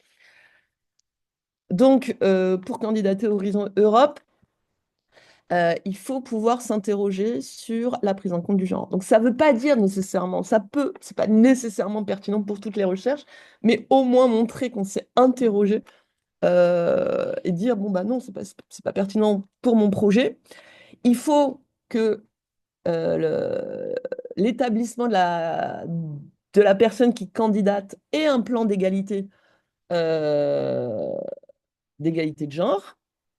Donc pour nous, hein, en France, c'est pas complètement majeur parce qu'on avait déjà des obligations liées à la fonction publique, hein, voilà. Mais moi, j'ai vu très concrètement hein, les effets que ça a produit. Là, dans le cas de Reset, on a produit 2 générations de Gender Equality Plan. Bah, vous voyez, pour des Grecs, des Portugais, des Polonais, c'est énorme. Voilà, il y a l'idée d'assurer aussi l'équilibre entre les sexes avec un objectif de 50% de femmes dans les organes consultatifs liés à Horizon Europe. Et puis peut-être plus anecdotique, mais qui montre bien là aussi la prise en compte du genre, hein, en disant ben, l'ordre de genre, vous voyez, c'est forcément la binarité, etc. Bah là, hein, vous pouvez vous identifier homme, femme, non binaire. Donc, hein, c'est ça le renforcement des exigences dans Horizon Europe qu'évoquait Maxime Forest. Et aussi, hein, moi je le dis parce que je suis fascinée par rapport au contraste en France, bah, l'idée que le genre, dans une perspective intersectionnelle, dans tous les documents de la Commission européenne, c'est extrêmement banal. Voilà. Et puis sur l'ANR, on en a un tout petit peu parlé. Hein, on est dans une phase plus d'incitation. Il y a quelques webinaires hein, de l'ANR là-dessus, le genre dans les recherches, etc. Donc l'ANR, elle n'impose pas, mais elle incite et elle amène hein, progressivement les communautés scientifiques à considérer la dimension sexe ou genre dans leurs recherches et également à former les évaluateurs hein, à la question du genre dans les biais de sélection. Alors, je ne vais peut-être pas tout détailler parce que ça va être trop, trop long. Il ne nous reste que 24 diapos et il reste une demi-heure. Donc, je me tais simplement pour présenter très rapidement des outils. Donc, on a une checklist en ligne sur le site de Reset sur bah, concrètement, hein, ça veut dire quoi prendre en compte le genre dans les recherches. Si vous allez sur la formule interactive, donc, si vous cliquez sur je ne sais pas, vous avez des ressources qui apparaissent. Donc, dans la phase de planification, dans la phase de, voilà, de quand on construit des données, etc. Je vous montre juste à quoi ça ressemble de loin. Voilà la constitution de l'équipe. Voilà, bon, bref, phase de diffusion. Je disais, faire attention à ce que tout le monde soit valorisé. Si j'ai une dimension de recherche, genre, bah, peut-être penser à publier aussi dans une revue genre pour pouvoir diffuser ces connaissances-là. Je vous laisse le découvrir en ligne. Qu'est-ce que je peux montrer dans le type d'outils? Ça veut dire quoi? Faire produire un changement culturel dans des organisations académiques. Bah, peut-être multiplier les outils. Donc, par exemple, on a Behind the Scene, c'est vraiment sur ce qu'on disait, la dimension collective, hein, les services support à la recherche enfin moi dans mon service à l'Université de Bordeaux, il n'y a que des femmes. Quand j'ai pu comparer, c'est souvent le cas. Et donc, c'est des travaux très importants à l'aide à des projets, mais c'est des personnes qui sont souvent pas créditées. Donc, dire, bah voilà, c'est pas une personne géniale, avec un scientifique, c'est un collectif de travail. Bon, l'alertomètre, vous dire, on peut prêter tous les outils, on a des conventions. C'est donc le violentomètre, mais vous devez connaître, c'était sur les violences conjugales. L'alertomètre, c'est dans les organisations de travail. Des fiches réflexes hein, sur les VSS. Je vous présente rapidement ce jeu qu'on a créé qui est pas mal parce qu'en fait, il permet, donc c'est sur les carrières académiques. Vous avez des questions, des quiz sur les données locales, alors nationales et européennes, comment réagir sur des attaques, sur des stéréotypes raciaux, etc. Et c'est pas mal parce que vous tirez un personnage qui n'est pas forcément vous. Et finalement, c'est un jeu qui permet, dans les labos, par exemple, de faire jouer les personnels administratifs, les gens précaires, les gens titulaires, les gens qui sont au sommet de leur carrière, les doctorants, les doctorantes. Et je trouve que ça produit des effets assez positifs. Donc, vous savez, maintenant, il y a des modes. Hein, là, tout le monde est sur les jeux de plateau, sur essayer de changer les cultures. Voilà. Feuille de route pour le recrutement, non, je vais pas vous aurez pas cette punition. Et voilà, très important aussi, hein, des recommandations pour une communication égalitaire, sans point médian, qui dans des organisations académiques peuvent, voilà, générer des réactions hostiles, mais des recommandations très importantes et que je trouve dans mon université hein, se diffusent bien.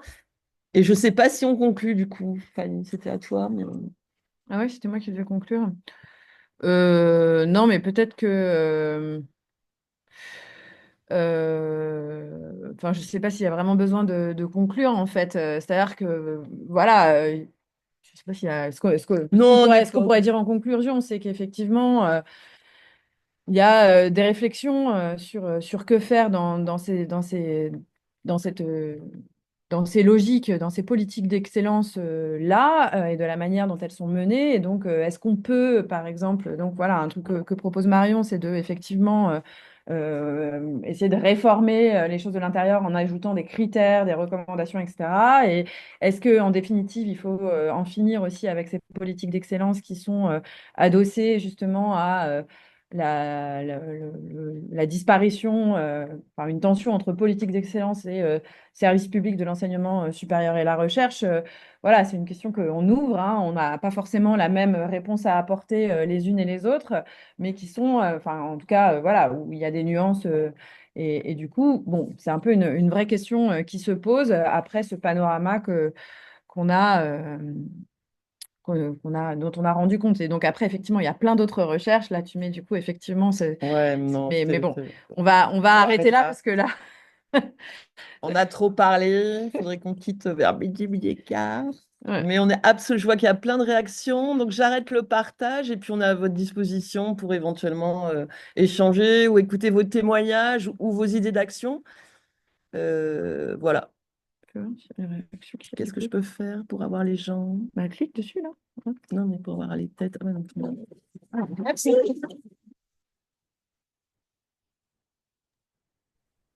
Bah, avec en ligne, ma responsable et en ligne, on avait préparé un pad et donc il y a 5 personnes qui ont posé 5 questions.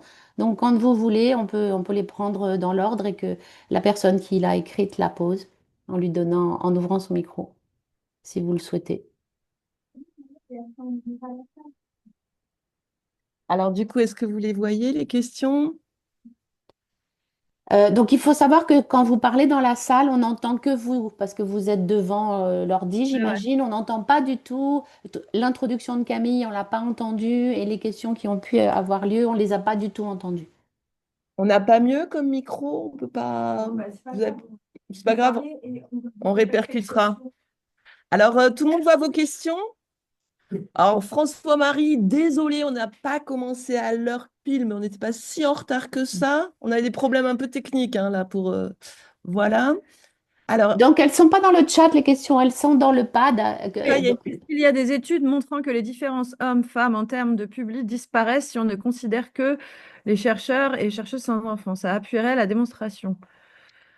Alors, moi, j'ai vu des travaux très différents, notamment dans ma discipline, hein, Camille Froide-Vaumétry, sur l'impact d'un enfant sur les femmes et les hommes.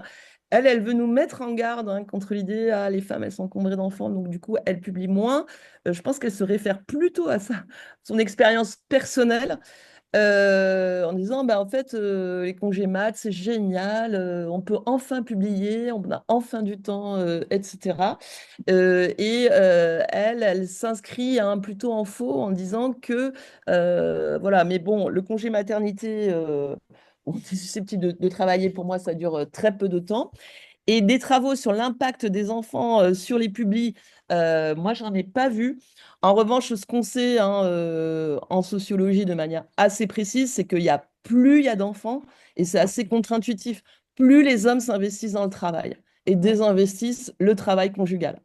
Donc, je pense que la problématique, elle n'est pas complètement la même avec le nombre d'enfants.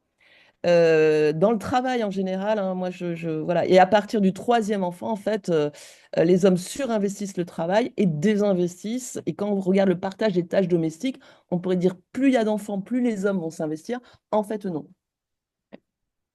Mais Par exemple, sur Canal, il y a une question sur les chercheuses avec et sans enfants. oui, non. Je connais des Ah. articles là-dessus. Hein.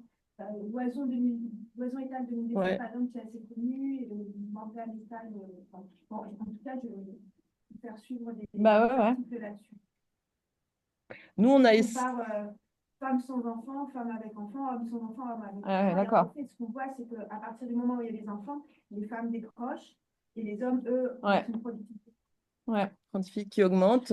Que vous pouvez reformuler le commentaire rapidement? Parce qu'on Oui, s'entend alors pas. Camille évoquait des travaux qu'elle a vus. Elle va nous envoyer. Que nous, moi je connais pas. Je suis désolée parce qu'en plus on avait vraiment cherché, qui dit que on voit hein, que à partir du premier enfant, les femmes ont tendance à décrocher alors que la productivité scientifique des hommes augmente.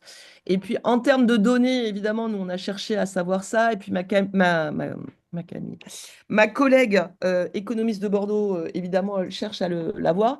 Et en fait, c'est pas des données si faciles à récolter. Vous avez le nombre d'enfants en fait. Générale dans l'université que vous pouvez récupérer un peu à l'arrache par les services sociaux, etc. Mais compte tenu effectivement des données et de l'anonymat, c'était extrêmement dur pour nous, pour notre université, d'obtenir ça. Et d'ailleurs, on ne les a pas eus. Sur que faire, je pense que du coup, on a un peu répondu, enfin Marion a un peu répondu, notamment via le projet Reset, et on a essayé de répondre à peu près tout du long hein, sur l'idée de déconstruire tout un tas de stéréotypes, de réfléchir aussi à ces questions dans le cadre de l'organisation du travail, des réunions, etc. Après, moi, je pense qu'un truc qui est vraiment fondamental à faire sur ces questions, c'est des formations. C'est-à-dire que faire des formations autour de genre et carrière. Alors, je racontais justement à une collègue que je fais des formations, moi, sur genre et carrière dans les écoles doctorales de Bretagne. Alors, je ne sais pas trop comment ça s'est fait comme ça, mais sur ça, je me dis que c'est dans les labos, dans les UFR, avoir une réflexion collective autour de genre et carrière, et du coup réfléchir aussi collectivement à des critères mis en place, c'est quelque chose qui peut permettre d'avancer. Par exemple, on parle souvent des mails. Les mails, à quelle heure ils sont envoyés, à quelle heure on y répond, comment on gère ces mails. Enfin, bon, ces questions, elles reviennent aussi très régulièrement. Hein. Tu n'en as pas parlé, c'est pour ça que là, du coup, Ouais, j'en parle. Mais vas-y. cesser les mails après 18 heures et parce que ça crée une inégalité en termes de manière d'y répondre et de temps pour y répondre après 18 heures, en fait, ou par exemple, ou sur les week-ends, etc.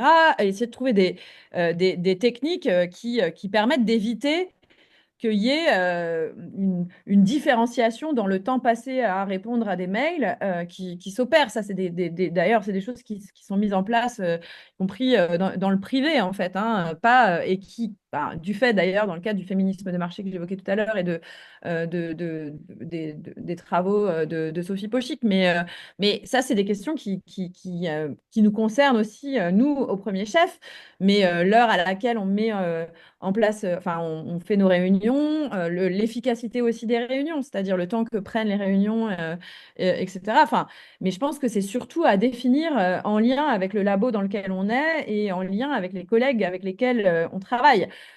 parce que c'est pas forcément les mêmes réponses partout. Et du coup, pour que ces questions-là, elles émergent, s'il y a des formations sur genre et carrière, par exemple, ou même d'ailleurs des formations sur les violences sexistes et sexuelles à l'université, qui en général font le lien entre les enjeux structurels et le fait qu'il y ait des violences sexistes et sexuelles, c'est des moments où on ouvre la discussion avec les collègues. Et je pense que c'est le genre de truc aussi à multiplier, quoi. Et puis moi, là où j'en suis, hein, de ma réflexion, je le redis, après avoir été 8 ans chargée de mission égalité pour mon université de Bordeaux, et puis du coup avoir eu ce projet là pendant 4 ans.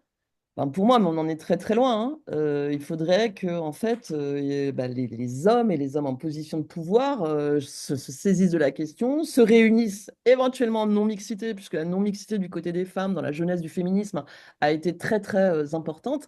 Et peut-être, moi, ce que je dirais dans mon université, mais ils m'ont regardé des gros yeux, euh, une réaction, voilà, des réunions entre hommes de pouvoir, de position, etc., pour comprendre et se poser vraiment la question de qu'est-ce qu'elles veulent. On sort de, voilà, soi-disant 50 ans de politique d'égalité, qu'est-ce qu'elles veulent encore, qu'est-ce qu'on peut faire, etc. Et qui est, à mon avis, aujourd'hui, hein, une réflexion qui serait utile d'avoir du côté des hommes et du pôle masculin de la société.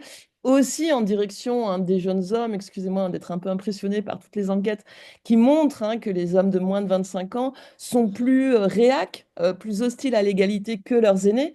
Et donc, voilà où on pourrait parler de MeToo et peut-être du grand silence des hommes, à part quelques réactions. Et donc, voilà, moi, il me semble Ouais. que le levier d'action aujourd'hui, il devrait être là. Donc, je pense qu'il y a beaucoup hein, d'hommes de bonne volonté, parce que c'est une politique d'égalité nécessaire. Moi, je fais tout ça, mon université est toujours un soutien important. Mais en fait, ça ne suffit pas à changer la donne. Je pense que le levier, voilà, il serait du côté du fait que des hommes en position de pouvoir se saisissent vraiment de ce sujet et puissent voilà, se poser aujourd'hui. Je pense que c'est aussi une responsabilité de la circulation des idées d'égalité du côté des jeunes hommes et de eux, hein, voilà, ce qu'ils peuvent faire concrètement. Voilà ce que je crois. Sur la question des formations avant les comités de sélection, moi je crois que ça c'est pas contre-productif que d'en parler en amont, hein, pas du tout. Je pense que c'est important de revenir sur tous les biais de genre dans les recrutements. Ils sont énormes en fait. Et peut-être avoir aussi d'ailleurs des exemples incarnés de ça quand on se réunit au moment de la sélection des dossiers, par exemple, les sourires attendus pour les filles qui, quand elles sourient pas, elles sont pénalisées. Enfin, c'est un truc qui est très fréquent, qui remonte très souvent de comités de sélection, ou encore la mise en avant de la performance quantitative en termes de publication d'un côté et du travail collectif de l'autre, et ce qui fait que le travail collectif est souvent secondarisé par rapport à la performance en termes de publication, là encore en termes de recrutement.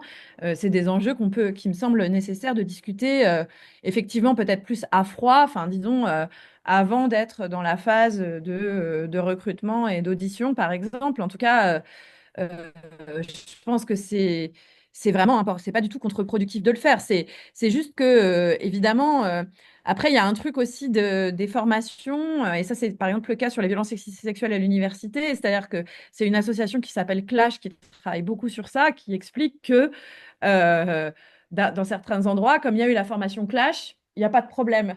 Mm. C'est bon, nous, on a fait la formation. Donc, et du coup, bon, bah, évidemment, c'est pas parce qu'on a fait une formation Clash sur les violences sexistes et sexuelles dans l'enseignement supérieur et la recherche que bah, on est prémuni de tout type d'agissement sexiste et ou de violences sexistes et sexuelles, puisqu'on est dans une société qui, de fait, bah, favorise aussi ce type de comportement. Donc voilà, c'est que c'est pas, c'est nécessaire, mais enfin, c'est pas suffisant, évidemment. Voilà. Voilà, puis sur la question des formations, hein, la difficulté, pour en avoir fait quand même beaucoup, beaucoup devant des publics différents, c'est que n'y assistent que les gens qui sont déjà intéressés et déjà sensibilisés. Et donc, sur ces questions-là, moi, il me semble que, alors par exemple, ce qui est très utile, c'est d'inscrire hein, ces questions-là dans la formation obligatoire maintenant des jeunes maîtres de conf. Là, je pense que c'est un temps qui est utile. Et pour répondre à la question hein, sur les biais avant les jurys, je suis allée trop rapidement. Hein, donc, je sais qu'il y a une étude d'un économiste qui a fait sa thèse là, sur l'effet de la féminisation d'Écosse, en fait, qui produisent pas d'effet majeur mais parce que les stéréotypes, hein, évidemment, genrés, ils sont dans la tête des hommes Et et des des femmes. femmes. Donc voilà, le fait de mettre une femme au lieu d'un homme, ça ne change pas forcément la dynamique.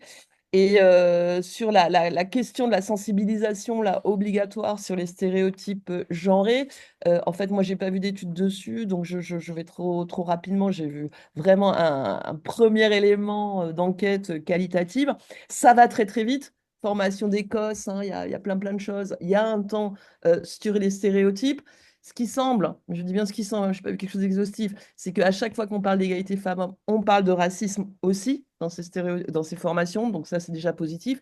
Et ça me paraît très utile, non pas que les gens vont se dire que je sois réflexif, etc. Parce que c'est vrai que la tendance, hein, c'est de penser que c'est les autres qui ont des stéréotypes et pas soi-même, mais ça vient rappeler quand même les objectifs d'égalité et de diversité. C'est une manière aussi hein, de rendre les gens vigilants par rapport à ces questions-là. Sur la question de l'empreinte carbone, enfin bon, on renvoie À du coup l'ADEME, hein. au texte donc de Catherine Zippel, mais après, de toute façon, moi j'ai l'impression que ces questions-là, alors peut-être que vous en discutez vous plus, je me rends pas compte, mais de manière générale, on a vraiment du mal à poser ces questions encore, quoi. Le fait de, enfin, je veux dire, il est quand même très courant, y compris chez des gens très impliqués, y compris syndicalement, de considérer que un truc super de la recherche, c'est de pouvoir voyager partout dans le monde et prendre l'avion. Donc, on est quand même très loin de...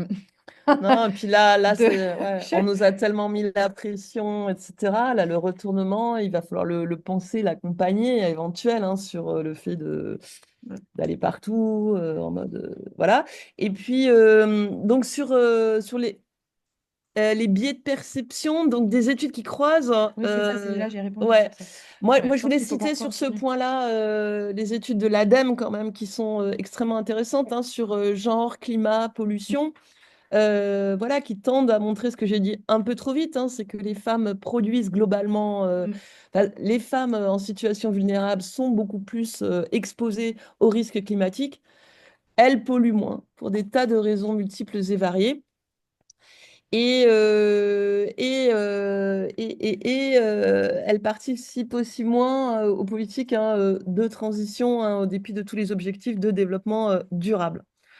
Donc, promouvoir les valeurs féminines pour une société plus écologique, ben, écoutez, c'est quand même les tentatives hein, de réfléchir au care environnemental, alors qui va faire l'objet d'une controverse dans TGS.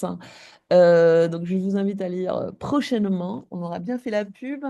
Donc, le care, hein, c'est cette disposition à la sollicitude, à faire attention aux autres, hein, dont certains Qui est psychos construction sociale, évidemment.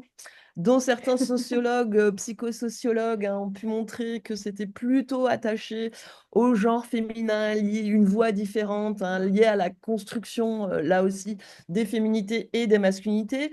Une autre sociologue hein, importante du CARE a tenu à montrer que, attention, c'est pas lié à la position des femmes, le CARE, mais d'être dans une position subordonnée, subalterne. Les travailleurs étrangers qui viennent nettoyer nos rues sont bien dans notre care ou prendre en charge le transport de nos vieux, etc. Voilà.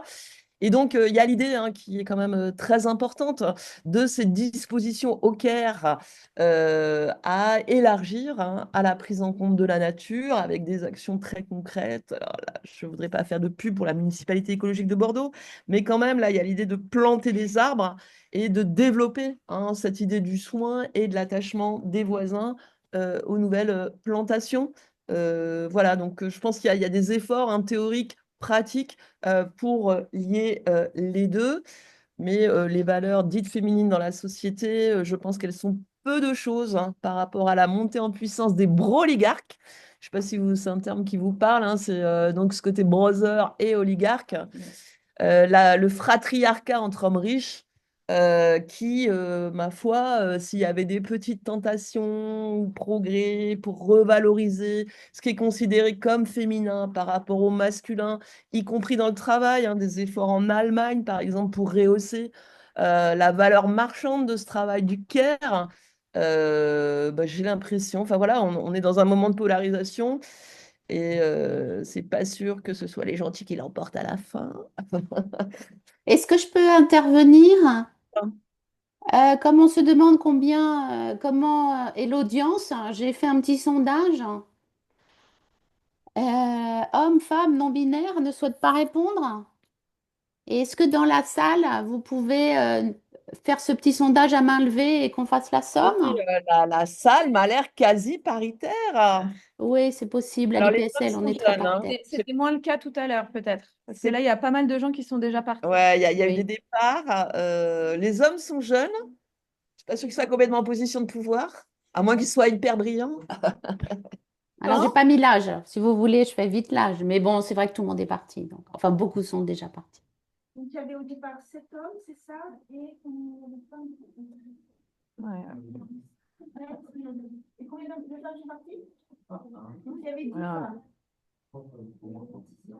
Ah, 4 hommes, 10 femmes. Alors, je pense pas que vous avez entendu la réponse. Camille, vous pouvez la redonner? Dans la salle, 7 hommes et 11 femmes, c'est ça? 7 hommes dans la salle et 11 femmes, hein. Voilà. Et Mais donc, moi, non. j'ai déjà fait plein de choses où il y avait que des femmes, hein, donc je suis hyper contente. C'est pas la parité, c'est la mixité, déjà, c'est beaucoup. Ouais, c'est en bon. Et donc en ligne, hein, voilà, En ligne. plutôt Ah, des pardon. femmes, hein. Ok. 15 femmes, 4 hommes et un non-binaire. Ouais. J'avais d'autres questions. Merci pour ce test. Alors, non, je crois que Si, c'était mais bon on là. a viré il n'y a plus de questions parce que du coup, j'ai enlevé le pad. Alors, il y en avait une sur le Gender Impact Assessment. Est-ce que cela existe pour d'autres minorités? Je Alors, crois je qu'on ne l'a pas posé, pas, celle-là. je crois pas qu'il y ait spécialement, hein, par exemple, sur les minorités raciales. En revanche, hein, dans le Gender Impact Assessment, comme j'essayais de le dire, conformément aux inflexions récentes de la Commission européenne, c'est genre dans une perspective intersectionnelle. Donc, et c'est tout l'intérêt, quand il y a des préconisations relatives au genre, on les élargit à la dite diversité. Et de fait, dans un contexte français, la diversité, elle renvoie, hein, d'abord au racisme et aux minorités racisées actuellement, peut-être au détriment, hein, de la classe sociale, mais ça, c'est un autre débat. Dans la salle. On en a dit, hein. On en a dit. Voilà, donc en ligne, est-ce que quelqu'un a une question supplémentaire à poser, une réaction? Non, j'aime beaucoup. Donc, par exemple, ce qu'on remarque dans les comités de sélection du CNRS, c'est qu'il y a un retard de carrière qui se fait principalement au moment du passage de l'HDR. En fait, quand on regarde les carrières des femmes et des hommes, les femmes sont en retard tout le temps, mais vraiment, c'est au moment du passage de l'HDR que ça se fait. Donc, une solution qui est souvent proposée, c'est d'inciter les femmes à passer l'HDR en se disant que c'est dans la source de censure. J'aimerais savoir votre avis parce que moi, à titre personnel, quand on est écrasé par les tâches familiales, qu'on ne s'en sort pas, c'est pas facile de s'entendre dire ah ben en plus il faut passer la guerre. Enfin, voilà, ça met aussi beaucoup de pression. J'aimerais savoir. Alors, je répercute la question parce que je ne suis pas sûre que les gens en ligne. Donc, Camille, elle pose la question de l'HDR, constate des écarts, hein, sur la propension des femmes et hommes à passer l'HDR et surtout dans le moment de la carrière. Et elle nous interroge sur le rôle de l'HDR, que faire, etc. En fait, je l'évoquais tout à l'heure au départ quand je me suis présentée. Bon, l'HDR, déjà, c'est une spécificité française. Enfin, disons qu'il y a peut-être d'autres pays où il y a ce type de diplôme, mais c'est vraiment pas majoritaire. Et effectivement, l'HDR, elle constitue un moment de tri qui fait que malgré tous les repyramidages et tout ce qui existe, on est toujours dans une situation où on n'arrive pas à atteindre la parité chez les PU et ou les DR, etc. etc. Donc voilà, il y a quand même ces politiques typiquement de repyramidage, mais encore faut-il avoir déjà passé l'HDR. Et c'est pour ça qu'en fait, donc effectivement, hein, ça c'est un truc qui est valable. Bon, là, moi, j'ai pas, peut-être toi, tu as des refs, hein. Moi, beaucoup ce que je dis, c'est des trucs qui sont liés justement à toutes sortes d'investissements syndicaux que j'ai, hein, mais qui font que, il y a effectivement, ce que tu disais justement, c'est une difficulté à se dire je vais me relancer dans une recherche au long cours, alors que justement, voilà, j'ai encore des enfants en relativement bas âge, etc., etc. Et moi, je suis assez sceptique sur les mesures d'incitation pour l'HDR, et je suis plutôt sur la position qui consiste à supprimer l'HDR, en fait. Et c'est la position qu'on défend là dans le collectif qui s'est mis en place l'année dernière, Femmes et ESR, que j'évoquais tout à l'heure, qui est interdisciplinaire, et qui d'ailleurs ne comprend pas que des EC, hein, ou des chercheuses, enfin des chercheuses, mais aussi d'ailleurs des BIATS, etc.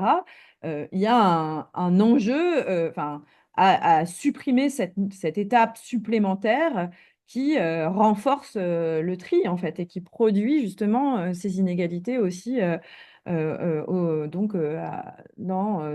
les fonctions de PU. Et moi, je pense que c'est plutôt vers ça qu'il faut qu'on aille que vers les politiques d'incitation. Je ne vois pas, en fait, structurellement aujourd'hui, étant donné tout ce qui se passe, comment on peut inciter. Alors, sauf à revoir complètement les attendus des HDR dans ce cas-là, mais du coup, qu'est-ce qu'on pourrait mettre en place en termes de critères? Bon, après, ça dépend aussi des disciplines, encore une fois, parce que, par exemple, nous, en SHS, les HDR, c'est quasiment une nouvelle thèse, quoi. Donc, c'est pas un truc où on met tous nos articles, parce que je sais que dans d'autres disciplines, c'est ça, on met tous nos articles et après on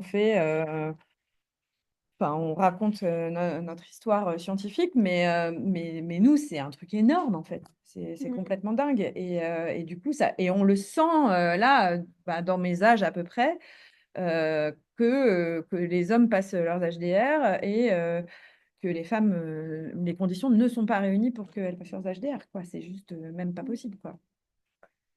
Moi, j'ai quelques données, mais que j'ai plus en tête parce qu'on avait fait au sein de l'Université de Bordeaux une enquête sur l'HDR, l'intention de la passer, la manière dont on l'avait passée, femmes, hommes, etc.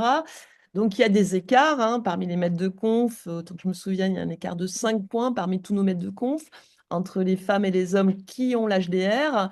Quand on leur a demandé quand est-ce que vous projetez, etc., moi, ce qui m'a frappé, c'est que les Formule 1 qui passent leur HDR hyper vite, genre 5 ans après la soutenance de thèse, etc., ben, étaient tous des hommes. Que les femmes la passent plus tardivement que les hommes, ça c'est certain. Et ce qui nous a frappé aussi quand on a fait cette enquête auprès de nos maîtres de conf et des profs qui racontaient leur HDR, c'est que les femmes, elles ont une espèce de confiance hyper forte dans le système. Peut-être syndrome de la bonne élève, vous voyez, alors qu'on se dit, mais en fait, elles devraient se méfier. Parce que un des résultats de cette enquête, c'était les hommes avaient été beaucoup plus incités à passer leur HDR que les femmes. Et donc, il y avait toujours ces effets un peu de quelqu'un en position qui prend un petit jeune sous son aile, qui souvent se trouve être des proximités de genre entre hommes et qui vient faire quelqu'un avec une HDR assez rapidement. Donc oui, oui, il y a des inégalités. Puis quand on parlait, les rythmes biologiques, effectivement, femmes, post-doc, bam, on peut pas s'arrêter, etc. Ça fait quand même, surtout si on veut des enfants, des choses très sous pression. Plus la difficulté très simple qu'on renvoyait à cette question, allez, 35-45 ans, où les femmes s'engagent plus dans l'enseignement ou sont engagées davantage dans l'enseignement que ce que j'évoquais au départ. Et donc, évidemment, ça rend plus compliqué une HDR sur des résultats scientifiques, quoi. Donc, elles ont aussi Pardon, l'ordinateur va mourir. Euh, Elles ont aussi ces trajectoires un peu particulières après la titularisation. Donc, Moi, je trouve que c'est un bon exercice, l'HDR, mais bon, voilà. Mais c'est sûr que nous, dans ma discipline en sciences politiques, le CNU a établi ce que doit être une HDR, et c'est monstrueux, comme le disait Fanny. C'est-à-dire un recueil inédit, donc une nouvelle recherche, une nouvelle thèse, une somme des articles, plus effectivement un volume à côté qui raconte sa trajectoire de recherche, qui la met en perspective en l'inscrivant dans des champs théoriques. Enfin, c'est un sacré exercice, quoi. Donc ça pèse sur tout le monde, hommes et femmes.